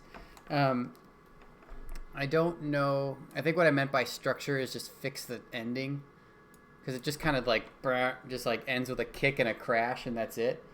So no. So okay, the TNA vinyl thing. I wanted to. I can clarify why TNA doesn't have a vinyl. There's a couple of reasons. Hold on, burping. This carbonated water is fucking awesome. Number one reason is a technical limitation. So, what the heck? Real homegirl. I mean, you. Come on. Yeah, I'll do something. We'll work on that in just a second. Let me explain the TNA thing really quick. So, the TNA album, the technical limitation on TNA being put on an album is there's too much music. It would have to be a double album, which would be very expensive to produce, and I don't think enough people would buy it for me to like return any sort of profit on it whatsoever. I would be losing money on it. I just really don't want to do that, because I also would have to pay Matt Andrews to redo a bunch or make new art for the inside of the sleeves and the everything. We just didn't plan for that, so that's a big problem. I tried to see if I could jam it onto one vinyl, but it just, with the amount of bass that it has, you need a specific like gap between the grooves so that it can actually, like, you know, if you know anything about how vinyl actually works. But the more bass it has, the less music you get on each side of the album, and it had too much. So and then it's like kind of a stretch to fill the entire like 2 records worth. It's just kind of a weird thing. I just didn't do it, you know. So I didn't want to just, you know, I didn't want to cut songs from it. I didn't want to, you know, master it down with less bass. I didn't want to deal with that at all. So I just decided to skip the vinyl, you know, and mostly just monetarily. I just don't feel like losing money on that. I mean, yeah, sure, it's great to have a vinyl out, you know, but I can do it with a different album. But the tapes, though, the tapes are a cool thing, because the tapes, they customize it. They custom cut them. So you can put like whatever length you want on them, and it's great. So, yeah. And plus the tape kind of, you know, it just kind of made sense with the release of the game. We'll see if the game does get released again. Maybe I'll run the tapes again, but I don't know. Maybe. We'll see what happens. You know, nothing's off the table. I could always do like a greatest hits, like a Scott Denisi greatest like favorite tracks, you know, vinyl or something, like favorite cyberpunk tracks or something like that. I don't know. Mini disc. I guess they're ridiculous. But this one, I've actually purposely limited this one to 9 tracks. I'm going to make sure that it fits on the album. I hope it does. I might have to rearrange some of the actual tracks on it, but we'll see what happens. Yeah, so she does look like she has a Maydis player, but actually, like, the Scarlet character has a tape deck on her, if you look at some of that art. But yeah, so that's it. That's the reason why TNA is not on vinyl. I mean, making vinyl is very difficult. So there we go. I'm gonna put that bell there. Let's see what this ending sounds like. What's up, Kevin?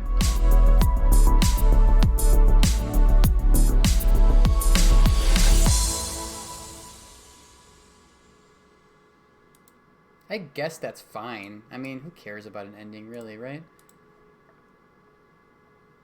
Too fat to fit on vinyl. Yeah, because I mean, you know, I'm not trying to say like, hey, I put extra bass in this music. I'm just saying modern music just takes up more space on a vinyl, just because of the bass reflex of what's going on.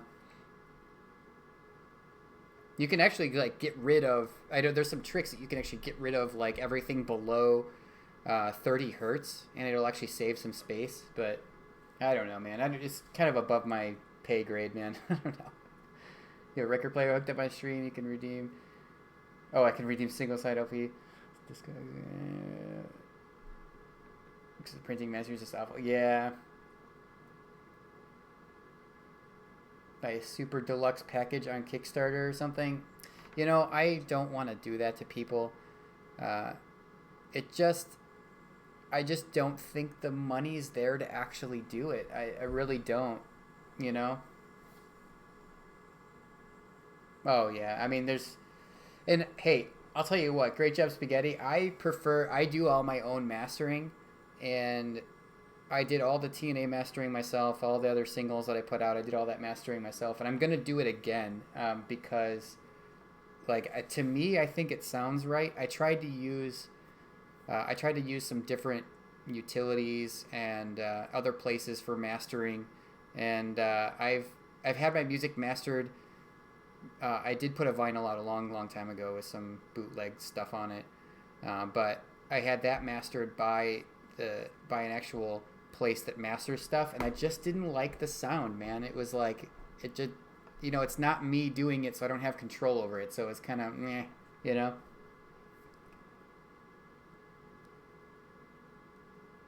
You gonna hire me one day when I care about making an EP again? Yeah, but that's why I do it myself, because it's like, if you master your own music, you're pulling artifacts into this master mix that you like, you know. So just like what you said earlier, Great Job Spaghetti, right? Like that arpeggio, like I love this arpeggio, and I actually really like the tone of it, but you may not like the tone as much as I do, you know. Like it really is just a thing, you know what I mean? Oh, dude, I'm gonna master, like, for sure. I can show you my mastering process sometime, like, front to back. It's gonna be, basically what it's gonna be is, like, when I master my stuff, I'll have like the loudest part of the song playing, and I'll set everything kind of the way I think it is, and then I'll walk across the room and I'll stand by Golden Tee and listen to it for a while, like with it on full fucking blast in my studio here. And because it sounds way different over there than it does sitting here, or even standing right there, or even in my headphones. But I have to check all the different spots, you know, and make sure that it sounds good and everything. Then what you do is you blast it to mono, and you make sure it sounds good in mono, so that your stereo isn't like doing anything stupid. Because if you play this on, you know, some kind of system that is only getting half the channels, you want it to sound good, you know. So. But yeah, I mean, if you guys are in for a mastering thing, I have a lot of mastering to do, and I've been doing it offline because I think it's boring and I don't think it would be good content. But, you know, nah. So, yeah, if you guys are into it, I will absolutely do it. You have no idea what the listener setup is like, 100%. So you're just supposed to test it in different ways, you know. I've got actually like, so I've got a set of Yamaha what are these called, the not DX7, what the fuck am I talking about? I got some of the Yamaha like 7-inch monitors, which are just really amazing. I use them for most of everything.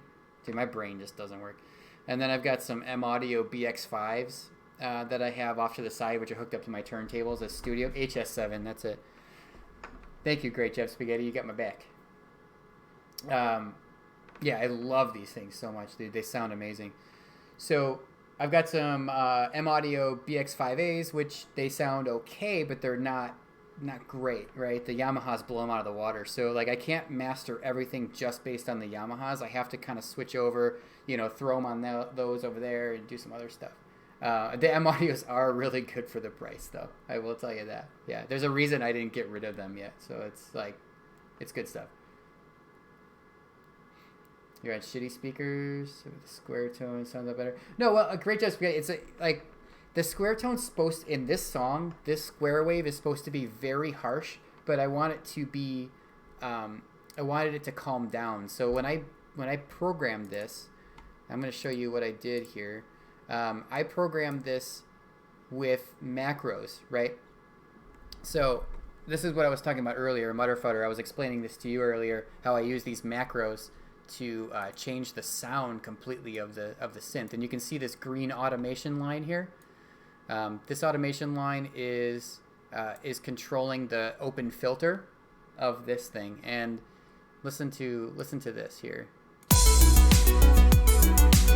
Alright, so I'm going to go into the actual... Yeah, sorry about the thing. Hold on, everything's out of sync here. So this filter is being controlled right here. But I also have this other one that I called trance, because if I move this around, listen to the tone. It softened it up and it turned it more into like a sawtooth wave than a square. So I can soften this, and what this is doing is it's controlling the level of the saw, and it's controlling the level of the square wave wavetable. So you see the filter. You can see this moving actually with the automation, which is really fucking cool. Cephalopod, what's up, nerd? Oh, I'm sorry. I'm talking while it's... Alright, hold on. Just watch this guy right here, and then watch this guy, because this one's not mapped, but this top one is.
Yeah, so you can hear what's going on now. Is it when I pull the filter? I call it filter open. When I pull it all the way to the left, it's actually closing the filter off. And when I slowly pull this up, you can hear how it gets real harsh.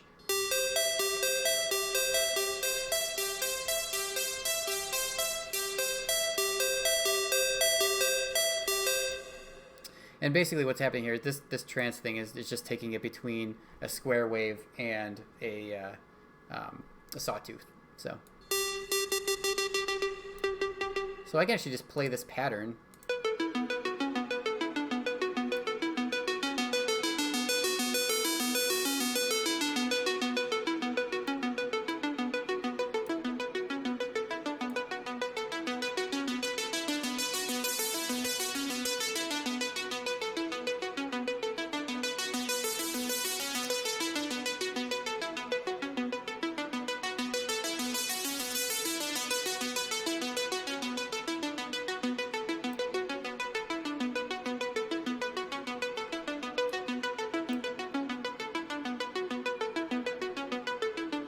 No, it does like it.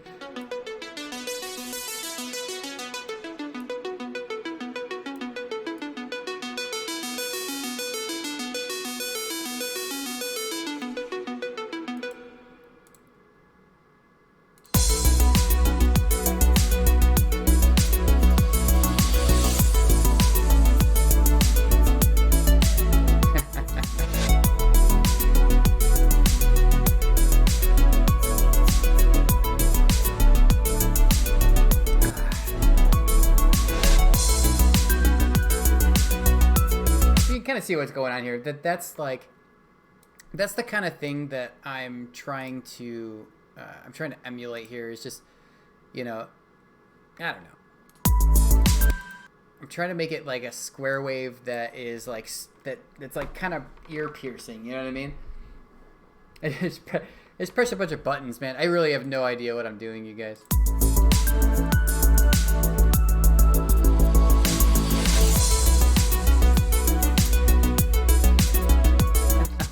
And great job, Spaghetti. I actually softened it slightly. So I took that ARP, I did soften the waveform slightly.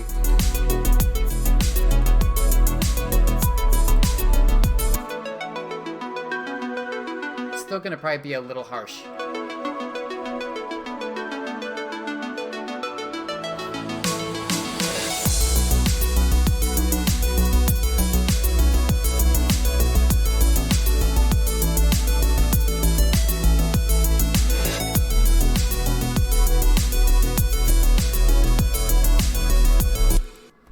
kind of want it to be harsh though.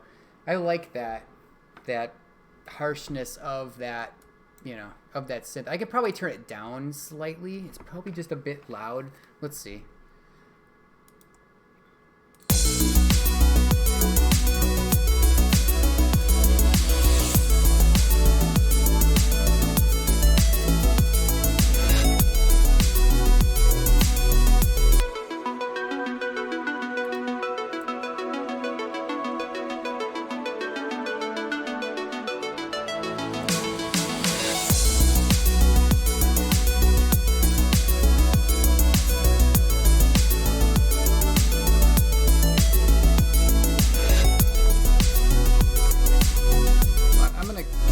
Crank it up real loud on my studio real quick. I gotta mute myself. Hold on one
Okay.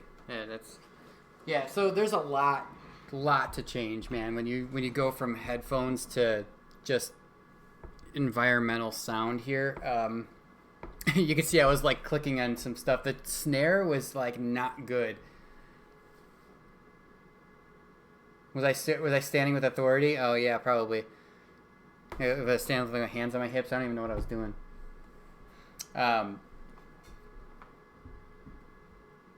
I don't know if I want to pull some of the high frequency out of that though. It's a tough call because I wanted it to be harsh.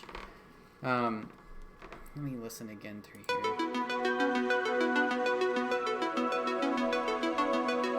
Let's see what we got going on here. Let me take a look.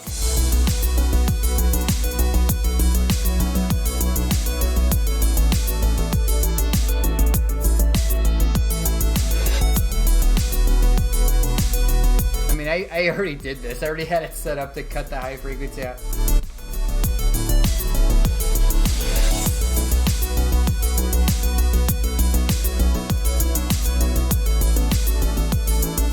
I fucked up the snare now, but the snare sounds really good on the speakers, but it sounds bad on my headphones now.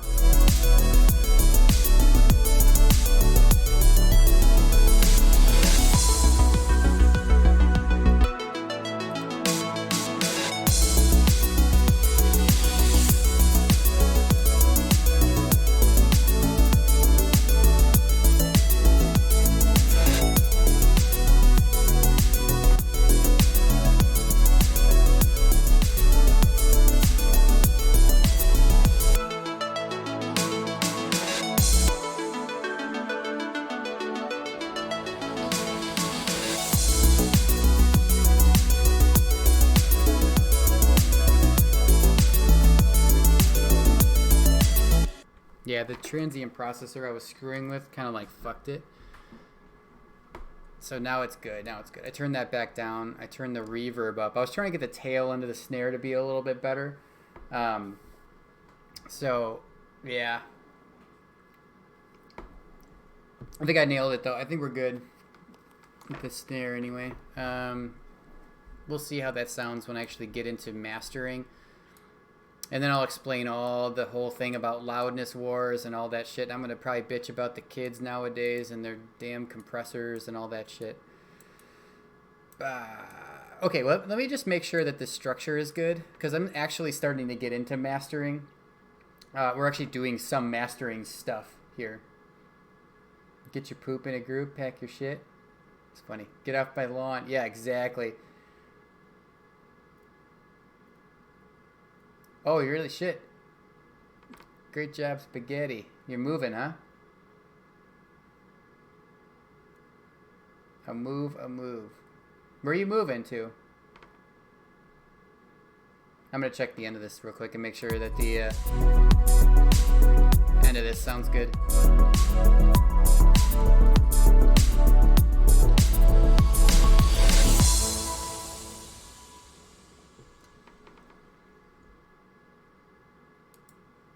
Yeah, cool. I like the way that symbol just trails off. You're in Oregon right now? Okay. Oregon, as the Chicago accent would sound.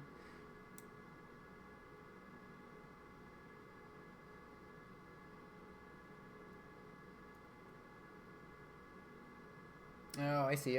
Gotcha. All right. Okay, so I think this structure is probably good enough. I mean, it sounds good to me. I'm going to go ahead and move all this over so I don't have to... Oops. So I don't have that awkward silence at the beginning. I just wanted... I had it that way because of the splits here. We've got a 2-bar intro.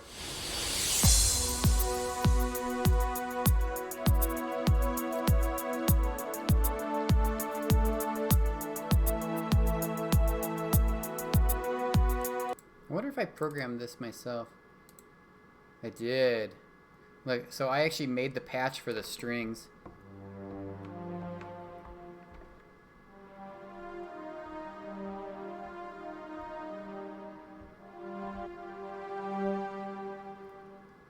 Can you karaoke this in VR chat? Absolutely.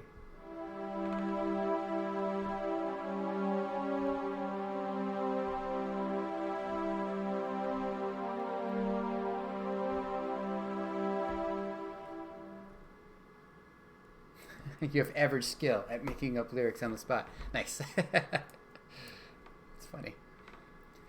Hell yeah. Cool. So I think this one might actually be almost good to go. Let me just make a note to myself. I'm going to do... So yeah, since review structure, it just needs master now. Needs master. Cool. Yeah, save. Oh, gotta save the wrong thing. Save. Rocks is still unfinished. Tangent propagation needs structuring. Oof. I didn't even review Dead Can Still Dance. That needs a lot of work. This one doesn't even have a name yet. You guys want to help me name this song? If it sucks, I'm not going to use it, though. Don't call it Bodie McBoatface.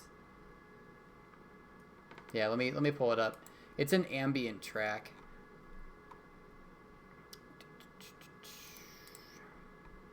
This is going to be the final track on the album. So, Songy McSongface. You guys remember that whole, like, Bodie McBoatface thing? It's just damn hilarious to me.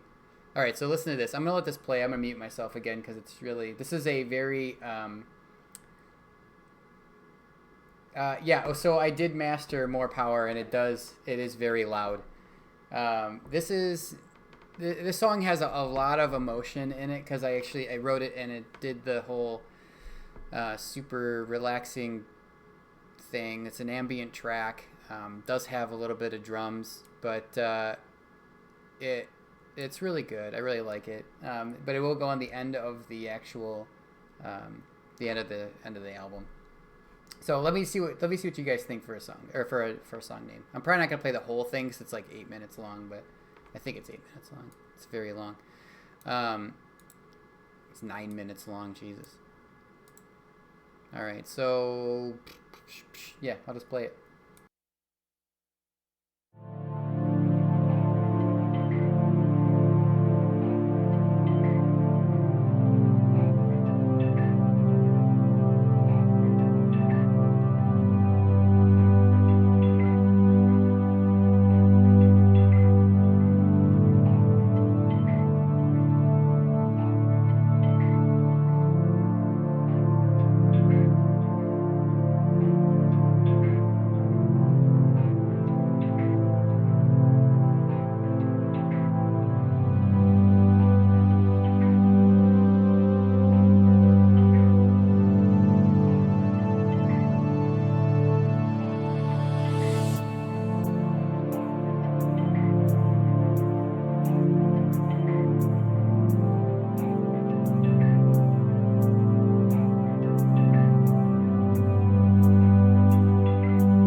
Yeah.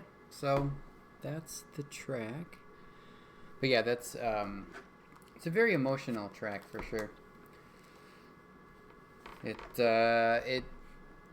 makes me feel better about sad things. You know, like everyone feels sad at times, and it just, to me, this is the feeling of sadness and being kind of like, you know, like washed away, and telling you that it's the music is trying to tell you everything is okay, you know. So. What streaming platforms am I on? Sarah's yelling at me down the thing. Just Twitch. I upload all my stuff to YouTube when I'm done. Well, are you on like Oh, you're talking about music streaming platforms? Yeah, I'm on all of them.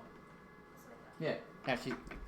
Yeah, guys, I'm on. If you wanted to listen to some of the music I've made, I don't have, like, obviously it's not a ton of it up there right now because that's just the stuff that's been professionally published. But there's a lot.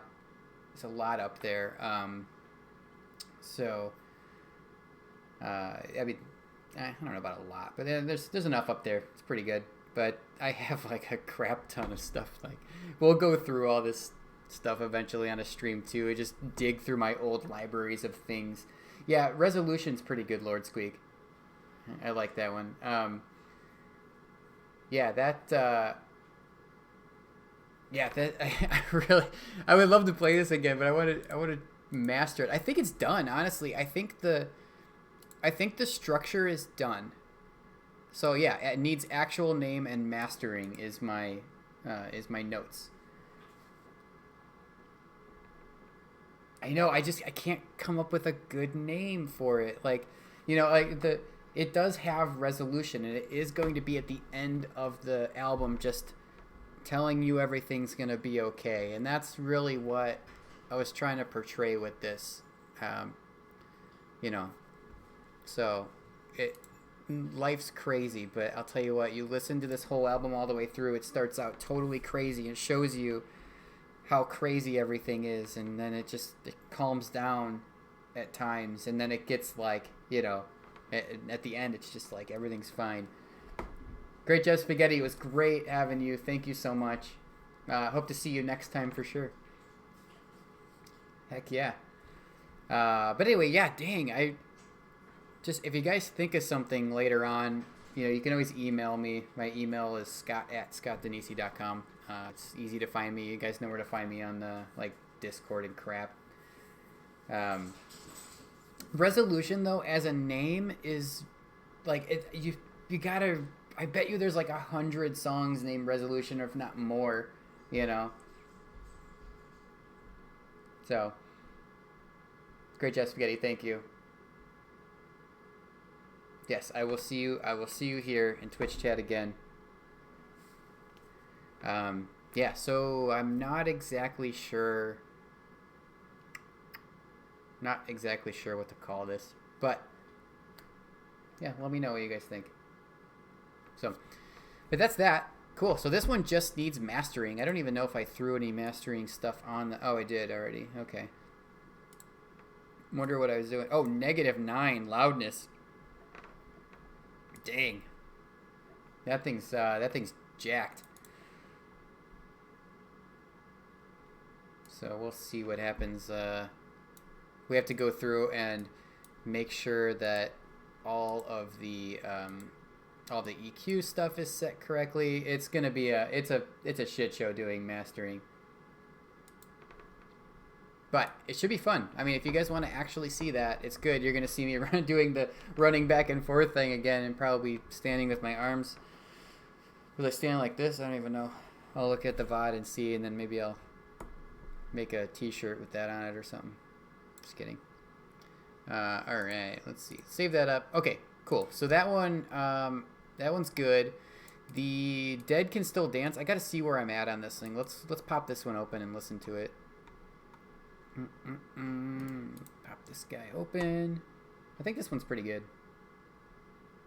I save all the time, like even if I don't need it. Like just frantically save, because I lose things like all the time. And yeah, I got missing plugins. Don't really care. I wasn't using them. All right, so check this one out. This is a good song. I'll shut up again. Hold on.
unmute my mic. Yeah, so this one again, this is just me. Like I was just screwing around with the saxophone on here, and it ended up turning out really well. And I left it. I think the structure is probably fine of this one. I'm gonna say structure and ending need some work probably because this is a little. Let's see.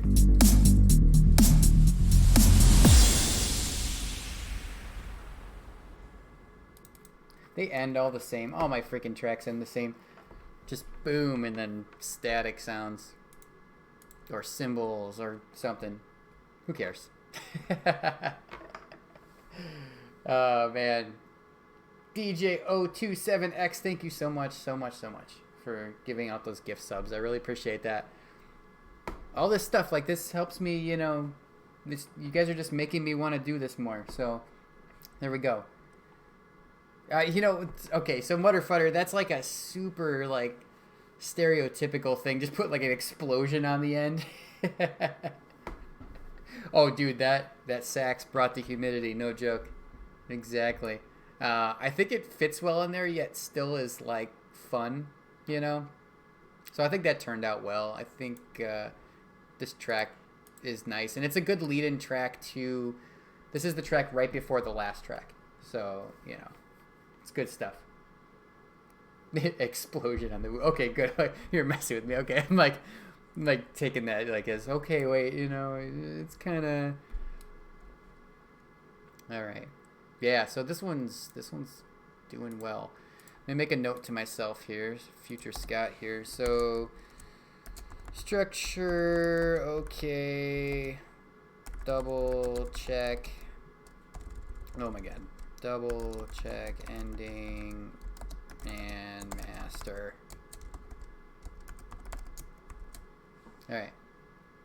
So it looks like I've got a lot of work to do on rocks. I have structure needing for tangent propagation.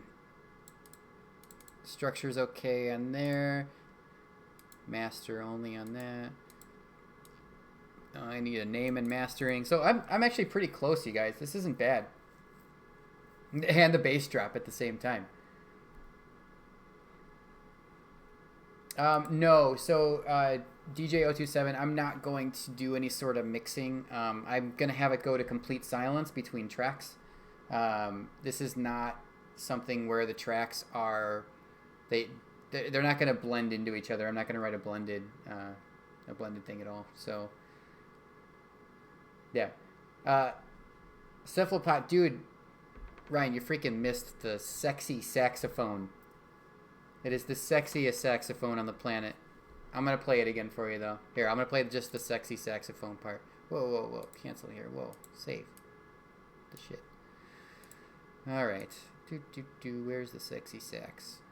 Oh, shit. There it is. All right, let's play like 4 measures leading up to it. All right, here it goes.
You know what, Motherfutter, that almost kind of bass dropped at the end there. So did you see that? I pulled the bass cutoff down, and when it got to like here, it was just growling like down low in the sub range. I don't know if I like that, but you know, it's a future scat problem. I wanted to hear this part again though. I killed the I brought the filter down for when the sax comes back in.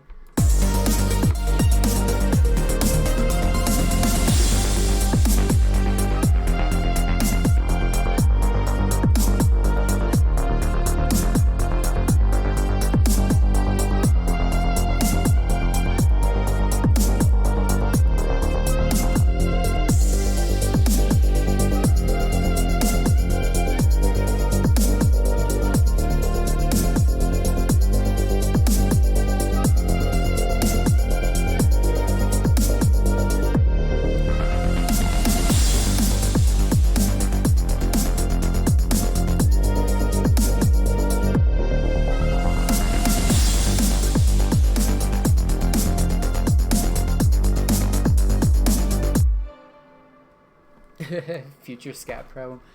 Dude. Alright, well, I need another beverage of sorts. Let me grab that. And, yeah, I'll be right back. But let me save what I'm doing, because I don't know if I saved it. I like this. This sounds good right here. And I don't know if I like this, though. Hold on. This is... I need to do this in the head or in the speakers, so let me mute myself for just a moment.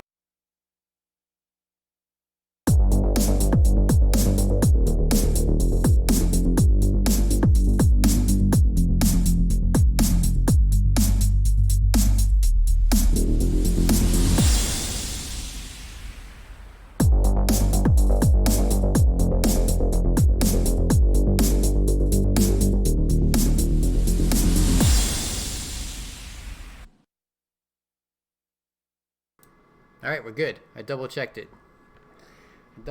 And we are good. Okay, drink time.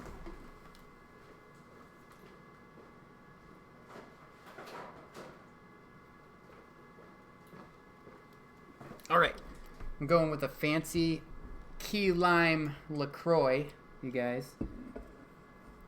That second one was much better. What second one? Too much low end. Oh yeah, after I changed it. Dude, I'm constantly there. I just did a Control S. You guys couldn't see it. Dude, seriously, the Pamplemousse, I tried it. I didn't know if I like it that much, but dude, this shit, key lime shit is fucking awesome. This tastes like a pie. The second change on the bass, did I fuck it up or is it okay? Not the fancy water shit. This isn't super fancy. Yeah, the LaCroix one's really good. The LaCroix key lime's good, and the coconut's also good. Dude, key lime's so good, man. So good. It reminds me of my honeymoon. Actually, we went to Key West, where key lime pie is fancy. Oh yeah, that shit. Oh, don't buy that stuff. No. It's called psychedelic water, and it tasted real bitter because it had caffeine in it, like a lot of caffeine. And yeah, but seriously, what the hell is the difference between a fucking key lime and a regular lime? Why does it taste so much better? I think I just like that. I think I just like that psychedelic water because it had so much caffeine in it that it was just like. It did not have acid in it. No, unfortunately, it did not. Actually, fortunately, I don't know. I'm not real big on the psychedelics, man. That shit's scary. What else would I... Okay, so this song sounds good. I think it just needs mastering now. I'm going to leave it as is. Let's make a note here. Structure's fine. Let's just say, boom, master, done. Okay. Save. So once I get this, like, I can finish that one in probably a couple hours, maybe. I can finish this one in a couple hours. I can finish this one in a couple hours as long as I come up with a name. like the Phosphorus name, but that I could just call it Phosphorus. I don't know. Or ECC is pretty funny. I mean, it's not funny. I mean, it's kind of cool. Yeah, Lord Squeak, I'm super into the 303 kind of acid, though. What the fuck is a key lime? It's a weird-ass fruit. It's not even a fucking lime. Are you kidding me? Hold on, you guys. We're going to go here. We're going to go to key lime. Not pie. Why did it fill that in? Key limes are just little limes. Key lime, the actual fruit. Alright, key lime. What is this shit? The key lime is a citrus hybrid. Comes yellow when ripe. Key lime is smaller, seedier, and higher acidity, stronger aroma, thinner rind. It's got a characteristic flavor, apparently. See if you can see one cut open. Okay, let's see here. Is it just like disgusting on the inside?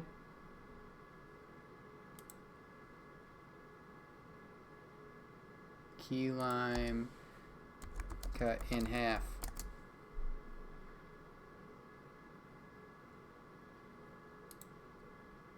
All right, let's see.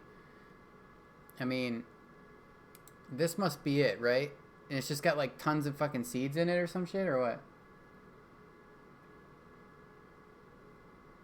Used to have a quest to try and find as many weird fruits. Finger lime.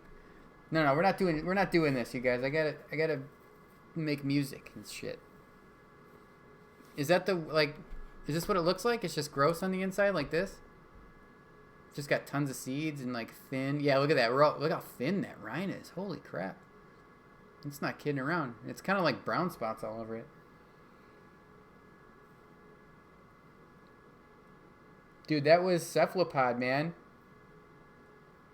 What the fuck is a finger lime? Alright, fine. This better not look like a dick.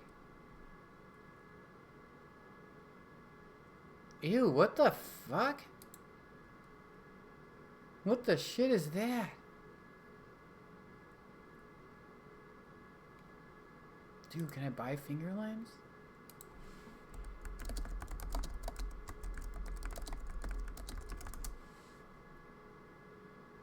Most expensive fruit varieties available in the U.S. sold by the ounce.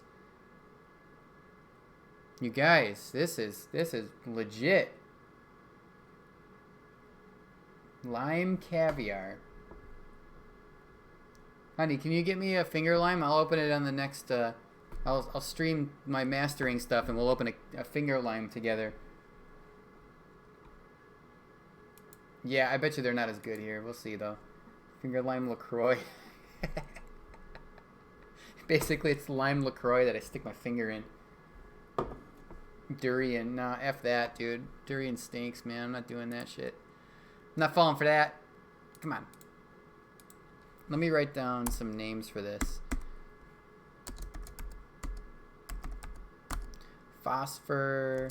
We got ECC. I'm just writing down whatever crap we have here. I don't know. Oh, dude, you guys, you want to see some? I got some cool news on the front here. Any of you pinball guys going to Houston show this year? Any of you guys? Oh yeah, Resolution.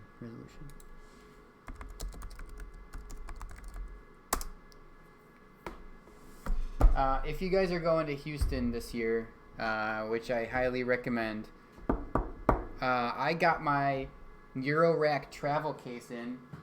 Check it out. Look at this piece. If you can see it. This is like my super fucking rugged Eurorack travel case. Drifting is kind of cool. Yeah, check this crap out though. This is a this holds enough space for me to put in it holds enough space for me to put my Eurorack stuff as much. I mean, what I need to do a live set. I'm actually going to do a live techno set where I write everything on the fly at Houston. Yeah, it's in November. This is actually 200 HP, so it's got 2 rows of 100 HP. I think I'll be able to get everything I need in there, and it's gonna be awesome. And because they have a loud system, like real loud system over there, and I did a DJ set last year. I don't really like doing DJ sets unless it's like, for like an hour or something, but yeah, they have a big ass system there, and I'm gonna plug that shit into it and rock some live techno, and it should be a lot of fun. I wonder if it's possible to sub-stream. Yeah, we probably could with our phones or something. I'm not sure about direct audio though. So, but yeah, should be a lot of fun. So let's see. Didn't come up with a good name for this yet, for that really beautiful song. I think what we should try and do though, I'm gonna go back to that Rocks album, or the Rocks album. I'm gonna go back to Rocks and actually rename it so that I can find it again. It was this guy. Windows shell menu, properties.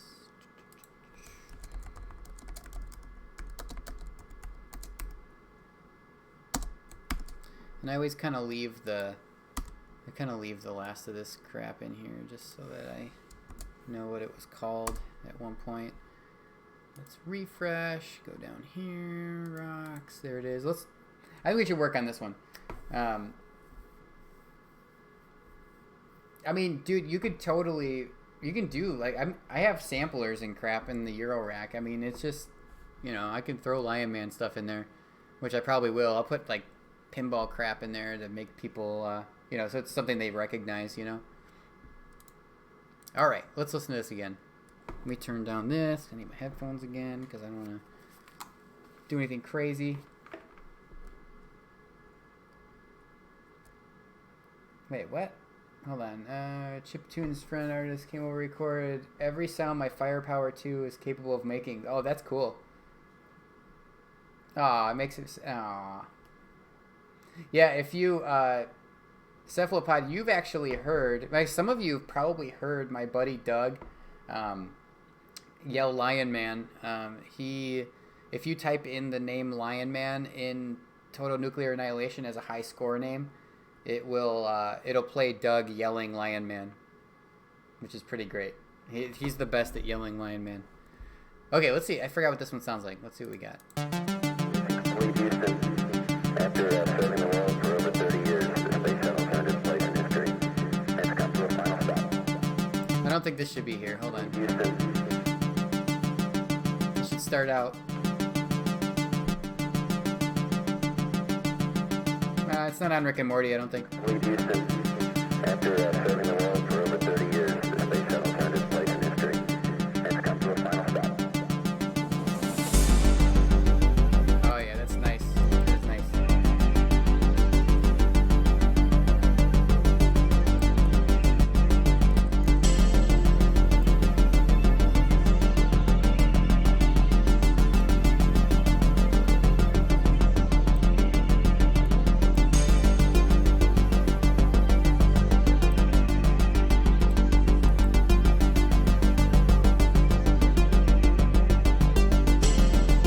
Wade Houston, after serving the world for over 30 years, the Space Shuttle found its place in history and it's come to a final stop.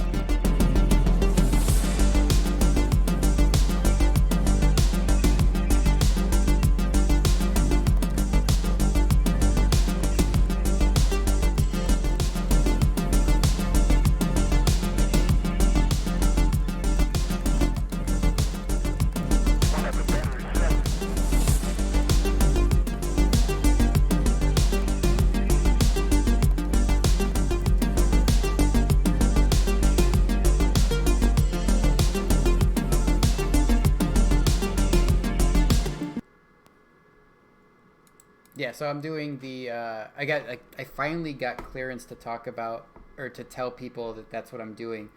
I'm working on a sound package for the next major P3 module that's coming out. And if you haven't figured it out by now, this song called Rocks is actually going to be put into that rock software that's actually in the P3.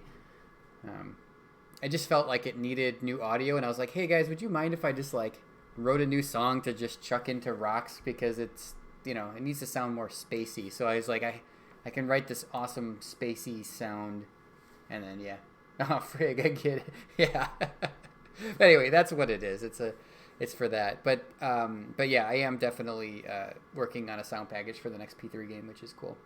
That's what I really enjoy, doing the sound stuff. We'll see if I have it in me to do another game or not. Yeah. Dude, P3s are expensive, man. They're absolutely expensive. So, I don't know, man. Some of them are used, though. You might be able to find a used one. Alright, let me save, because I didn't touch anything.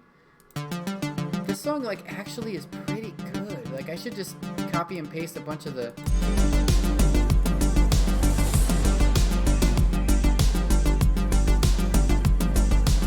Let me see what's going on here.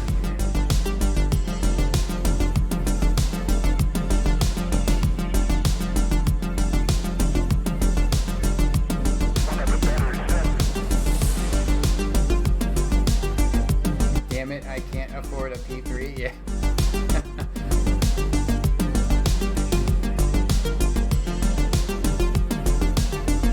I'm out of space, so that's why I actually picked up a P3 for that reason.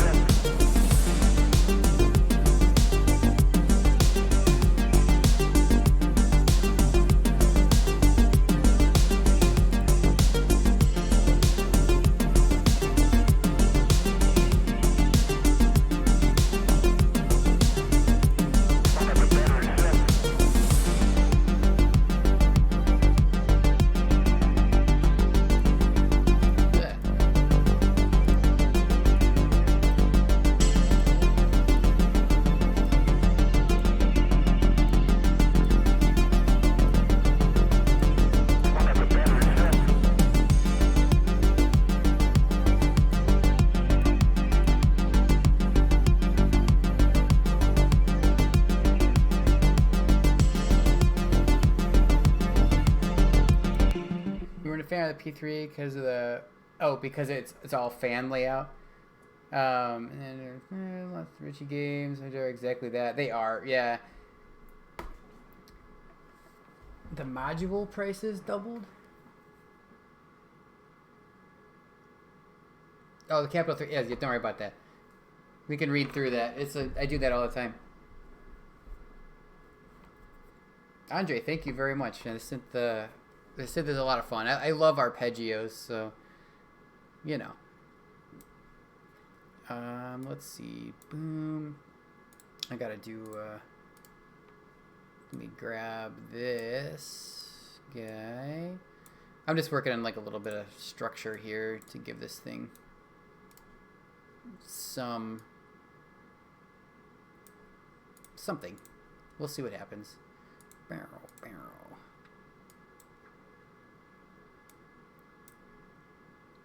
I want 4s and 5s. Let's see. Oh yeah, don't do that. Oh, that's how you copy and paste. Cool. Copy that guy. We gotta paste it over here. Paste it over here.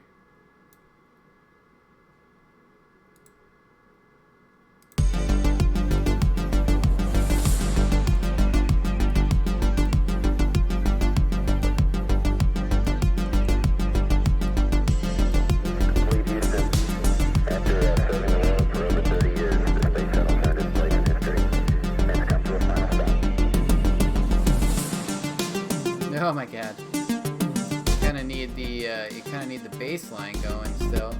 You kinda need the kicks.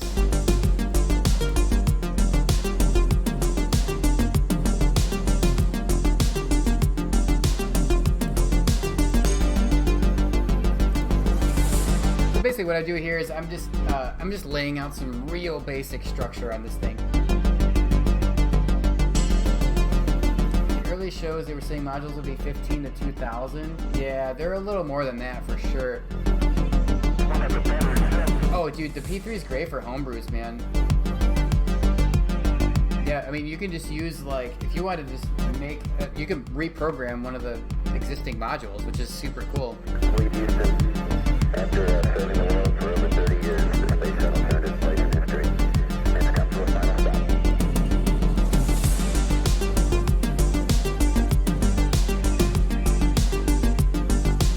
Yeah, it's expensive to get the first, like, the console, you know what I mean?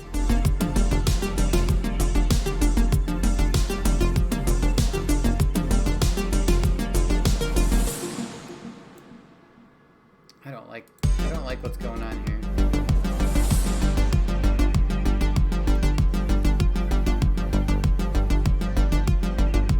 This song needs something else. It's missing something. After serving the world for over 30 years, the space shuttle turned its place. Not sure what it is yet, though. To a final stop.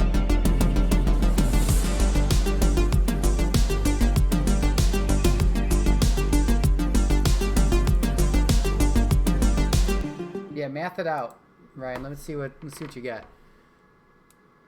I have to pee though, so hold on. I'm gonna go pee. You guys listen to this, and you guys math it out.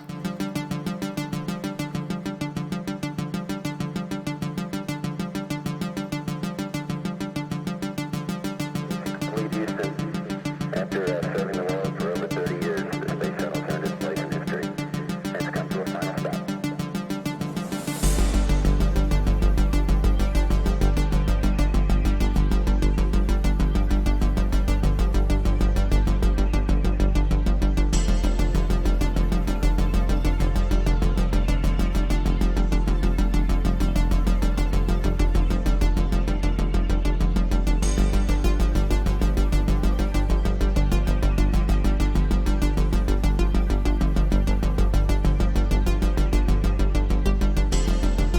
We've used it after serving the world for over 30 years. The space shuttle turned its place in history. It's come to a final stop.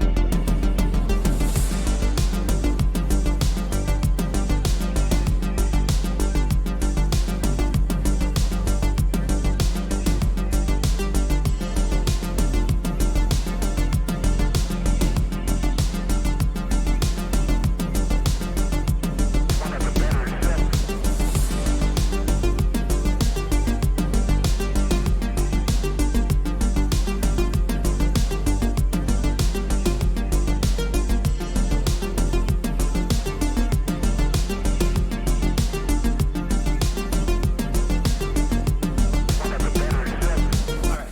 What did you guys figure out? All right, let me stop this for a second. See where we're at. Let me catch up on chat real fast here. Okay, so at 4, it's 5K each at that point. Okay.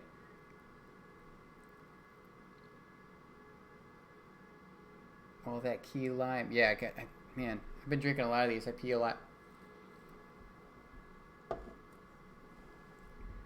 Yeah, something in the higher register. Yeah. Boop, 4 octaves higher.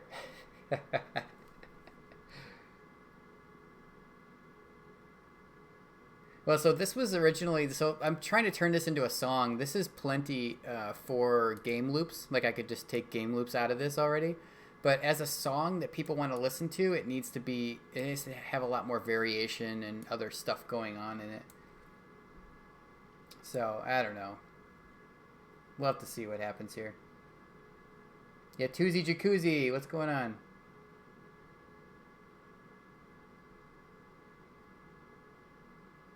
You guys and your beeps.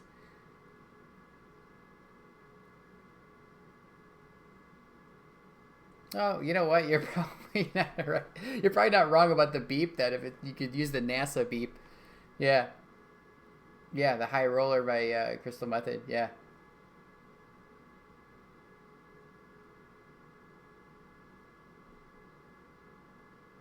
Retro Game Gale 84. Thank you. I appreciate it. I do like this song a lot, and as it sits, it's great. It's just I need to somehow make this into a listenable track. I wonder if do the drums suck still or something? What is bugging me about this? I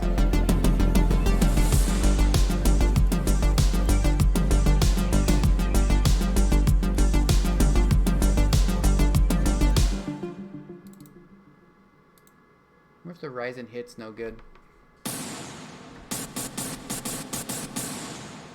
I don't like the snare one. Let's see if I can change this out. So guys, this is what this is pretty cool. So check this out. This is a this is something called Ryzen Hit by freaking Native Instruments, and they have they've included this, like, I don't know, contact library, I guess you'd call it, but it's a contact instrument. So it allows me to create like whooshes and snare hits and stuff, which is pretty cool.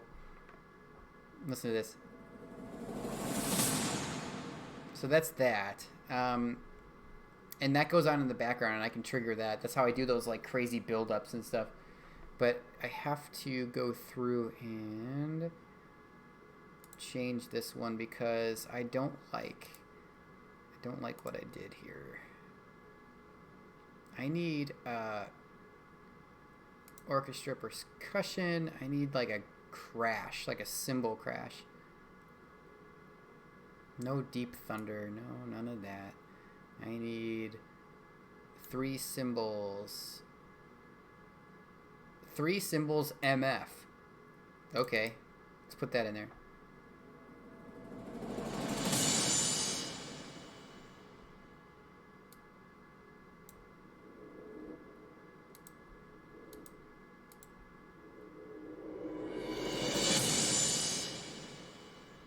I'm going to turn this one down.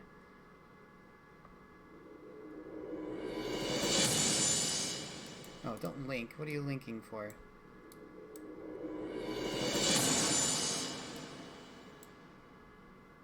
Let's see if that sounds any better. 3 cymbals, motherfucker. No, mutter futter, I mean. That's what I said.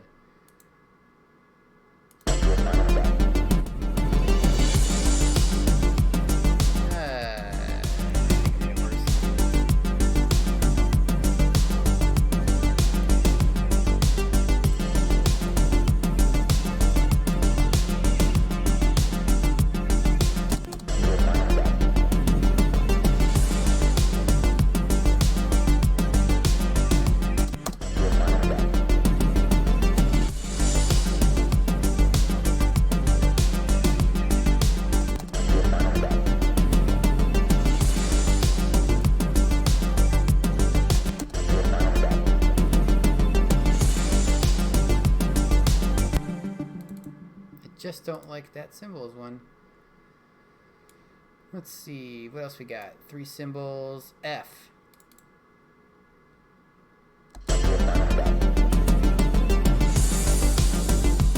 That sounds a lot better, actually.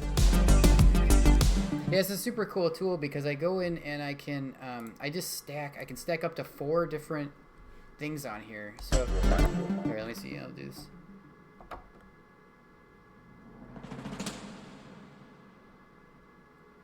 So that one's pretty cool. I don't like the beginning. God damn it, stop blinking. So it makes a nice, like... Then I add this one in.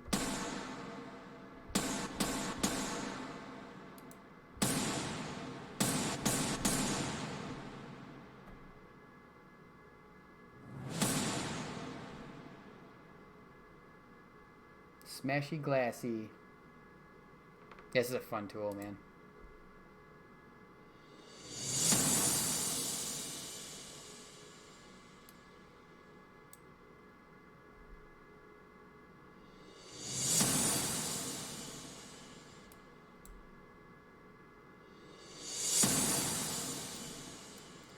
A little too much of that. That sounds cool by itself. Let's see what we got here.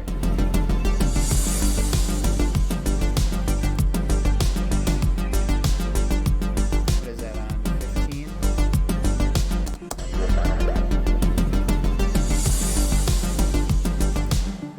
Okay, well, maybe it needs to come on sooner. So the offset,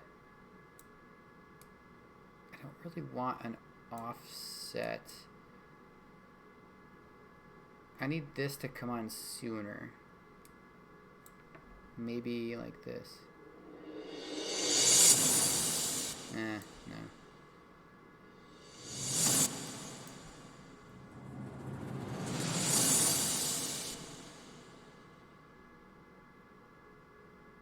Yeah, slower fade, like slower fade in or out.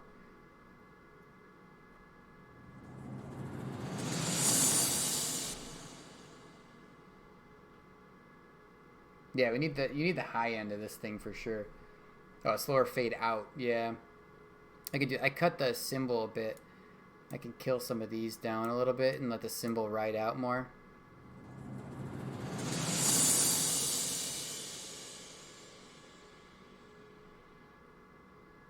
I like that. That sounds good by itself. Let's see.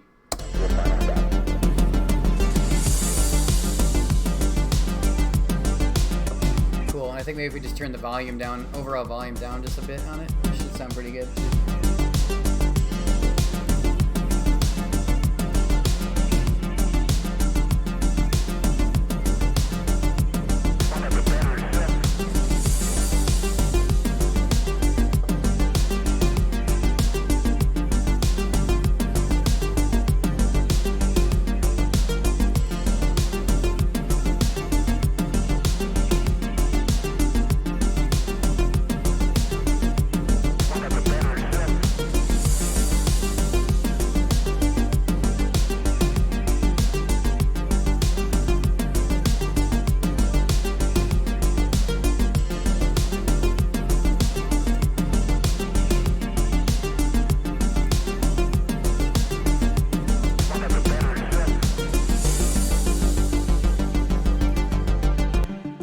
I have an idea, you guys.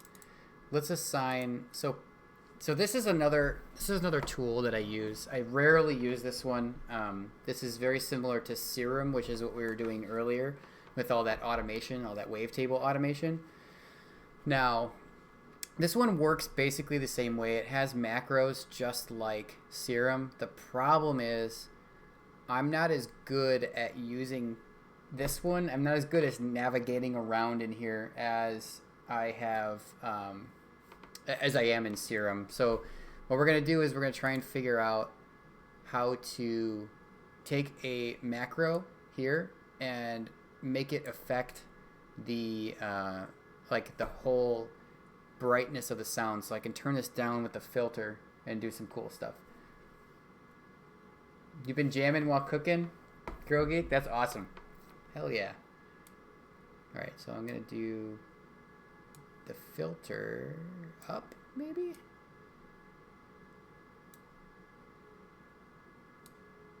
I need to make it go down, actually. I need to go down. Let's go the opposite way. There we go. Let's see what that sounds like.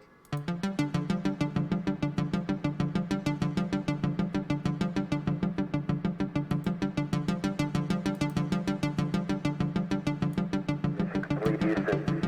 After serving the world for over 30 years, the space shuttle turned its place in history and has come to a final stop.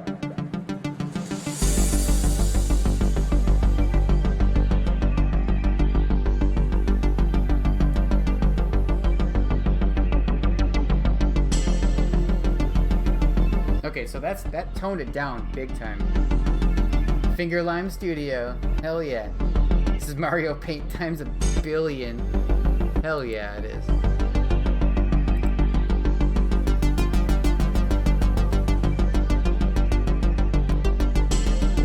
Complete Houston. After serving the world for over 30 years, the space shuttle turned its place in history and has come to a final stop.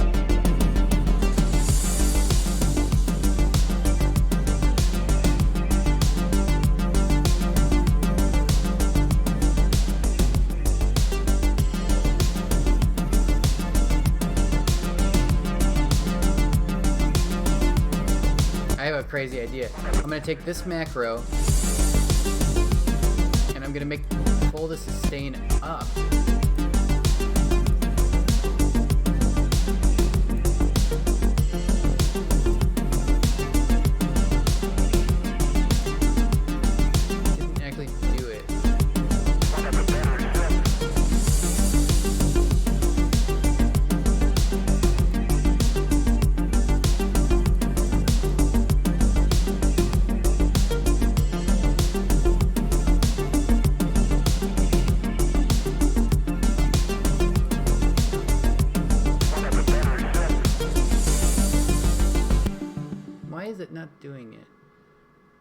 Because it shows me where that's at.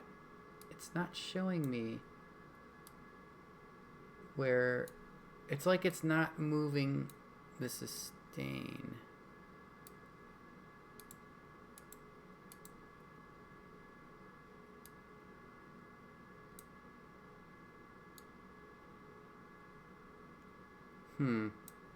See, I can't tell.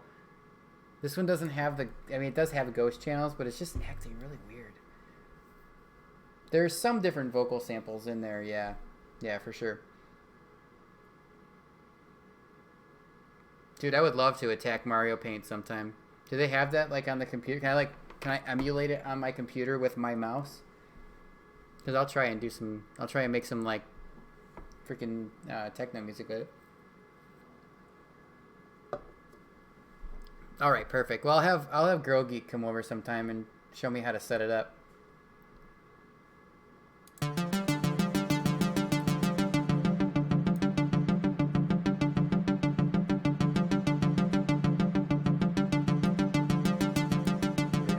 Houston, after serving the world for over 30 years, the space shuttle turned its place in history and it's come to a final stop. Yeah, I'm not as comfortable in this synthesizer as I am with Serum. What the shit? Multi-mode LP24. Ooh, 36.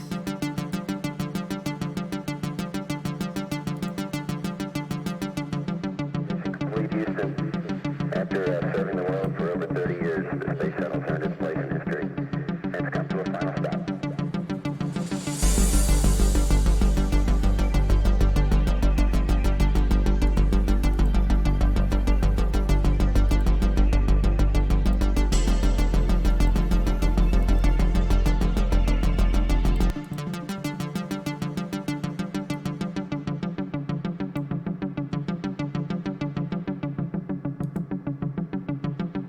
Still doing a reverb. What the fuck? After serving the world for over 30 years, the space shuttle turned its place in history and it's come to a final stop.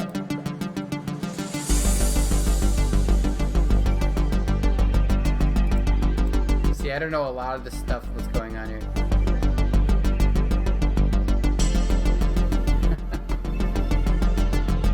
I hear different voices. You're fine, dude. DJ27, you're fine.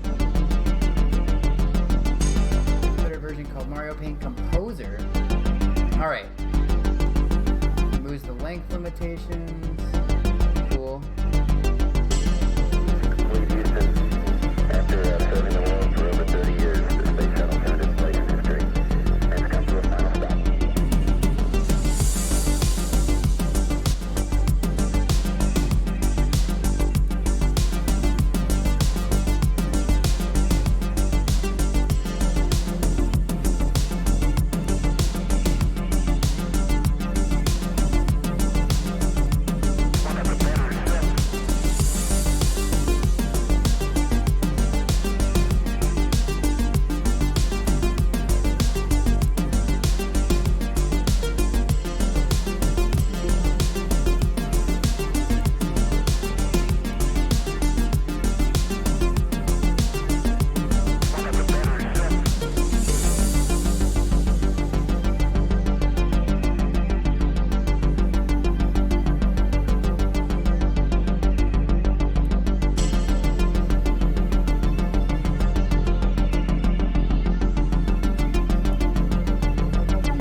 follow, Kicks.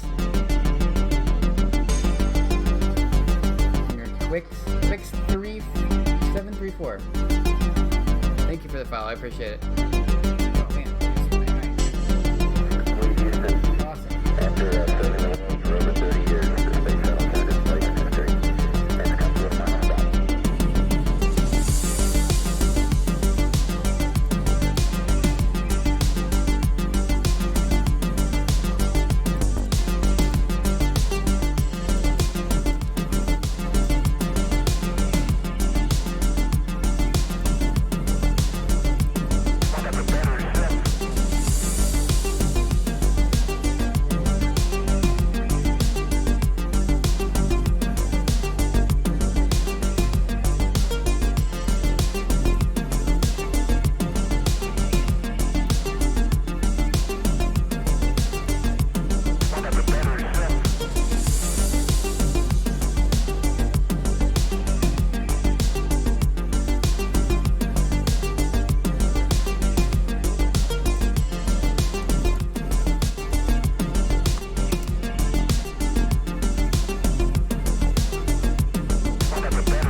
Complete Houston.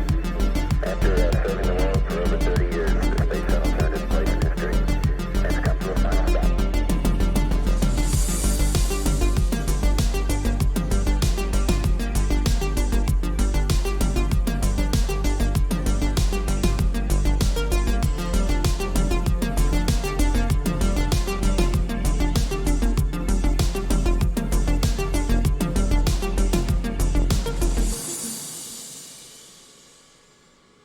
Yeah, I'm screwing with the brightness right now.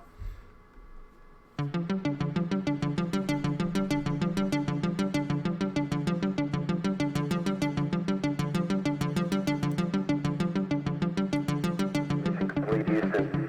After serving the world for over 30 years, the space shuttle turned its place in history and has come to a final stop.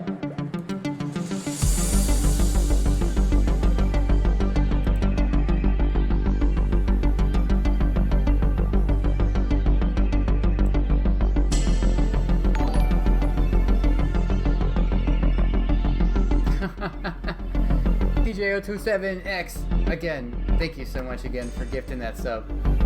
I appreciate that. Heck yeah.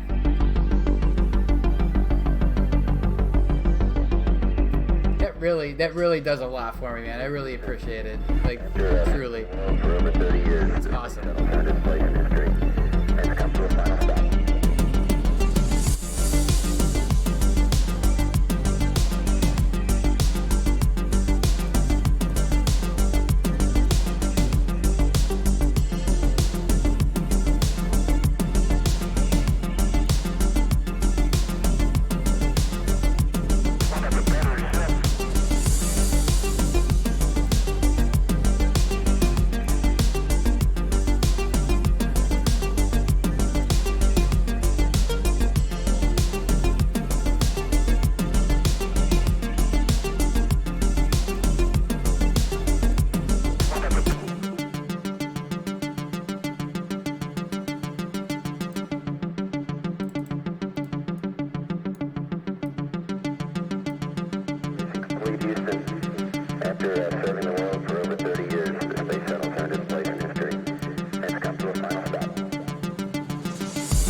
Houston. After serving the world for over 30 years, the space shuttle turned its place in history and has come to a final stop.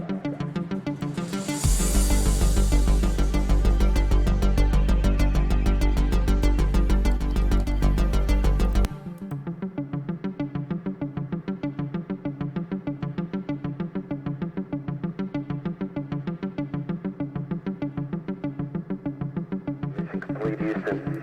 After serving the world for over 30 years, the space shuttle turned its place in history and has come to a final stop.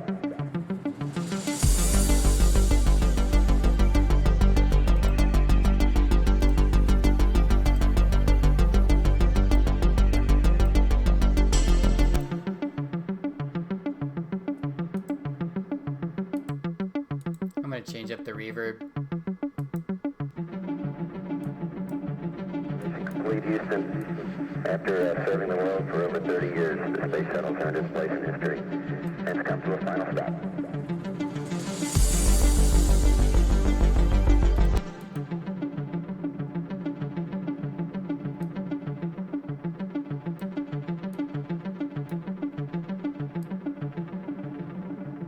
Mission complete, Houston.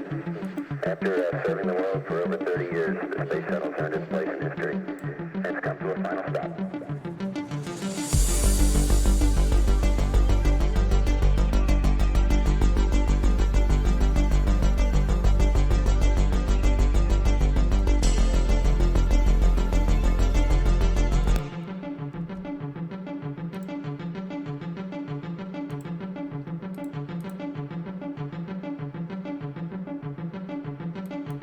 Mission complete, Houston.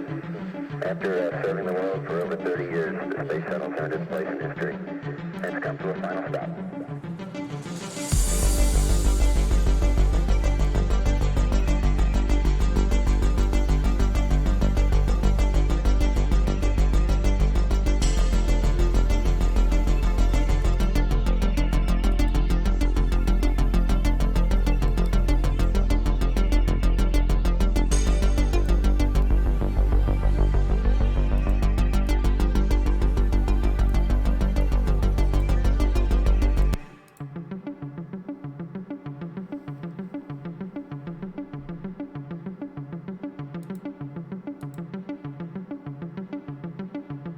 Mission complete, Houston.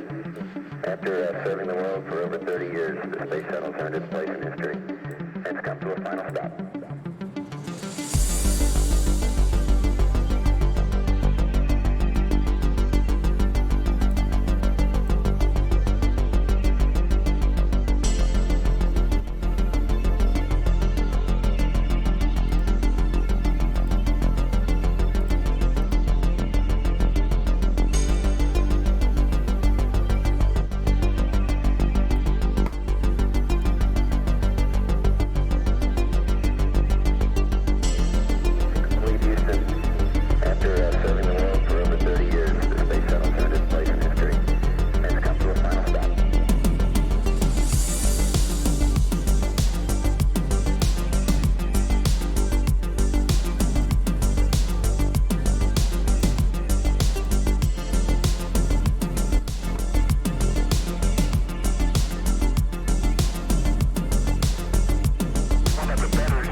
me unselect that. That's so weird. What? The fuck is going on here?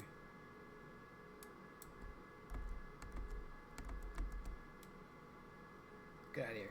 Get. After serving the world for over 30 years, the space shuttle's earned its place in history, and it's come to a final stop.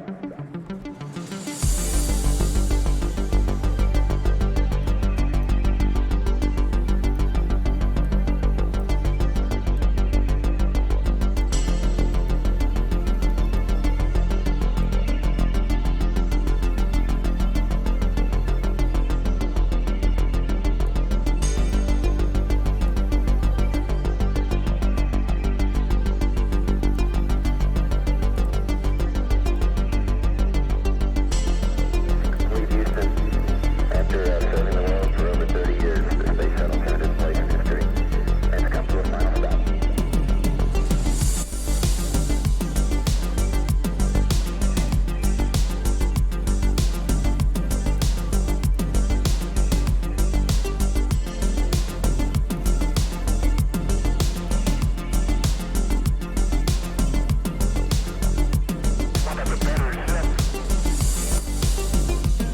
Tuesday Jacuzzi, see you, man. Thanks for hanging. Appreciate it.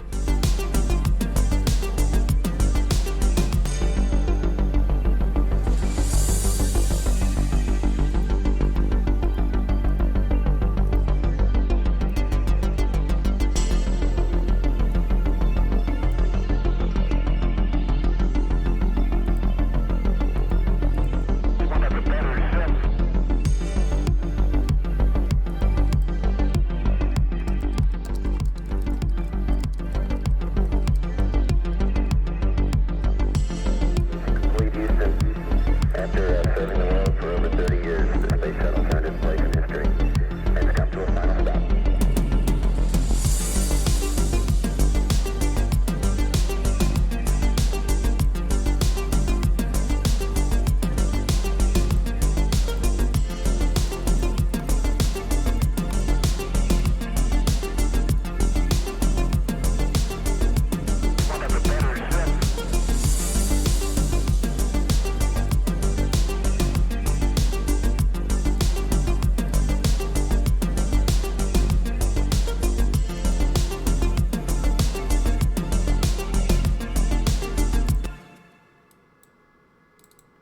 Number is that 15? Oh man, yeah, I got it. That's way loud.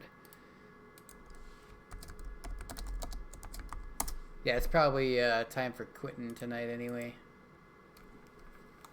But you know, it's all good.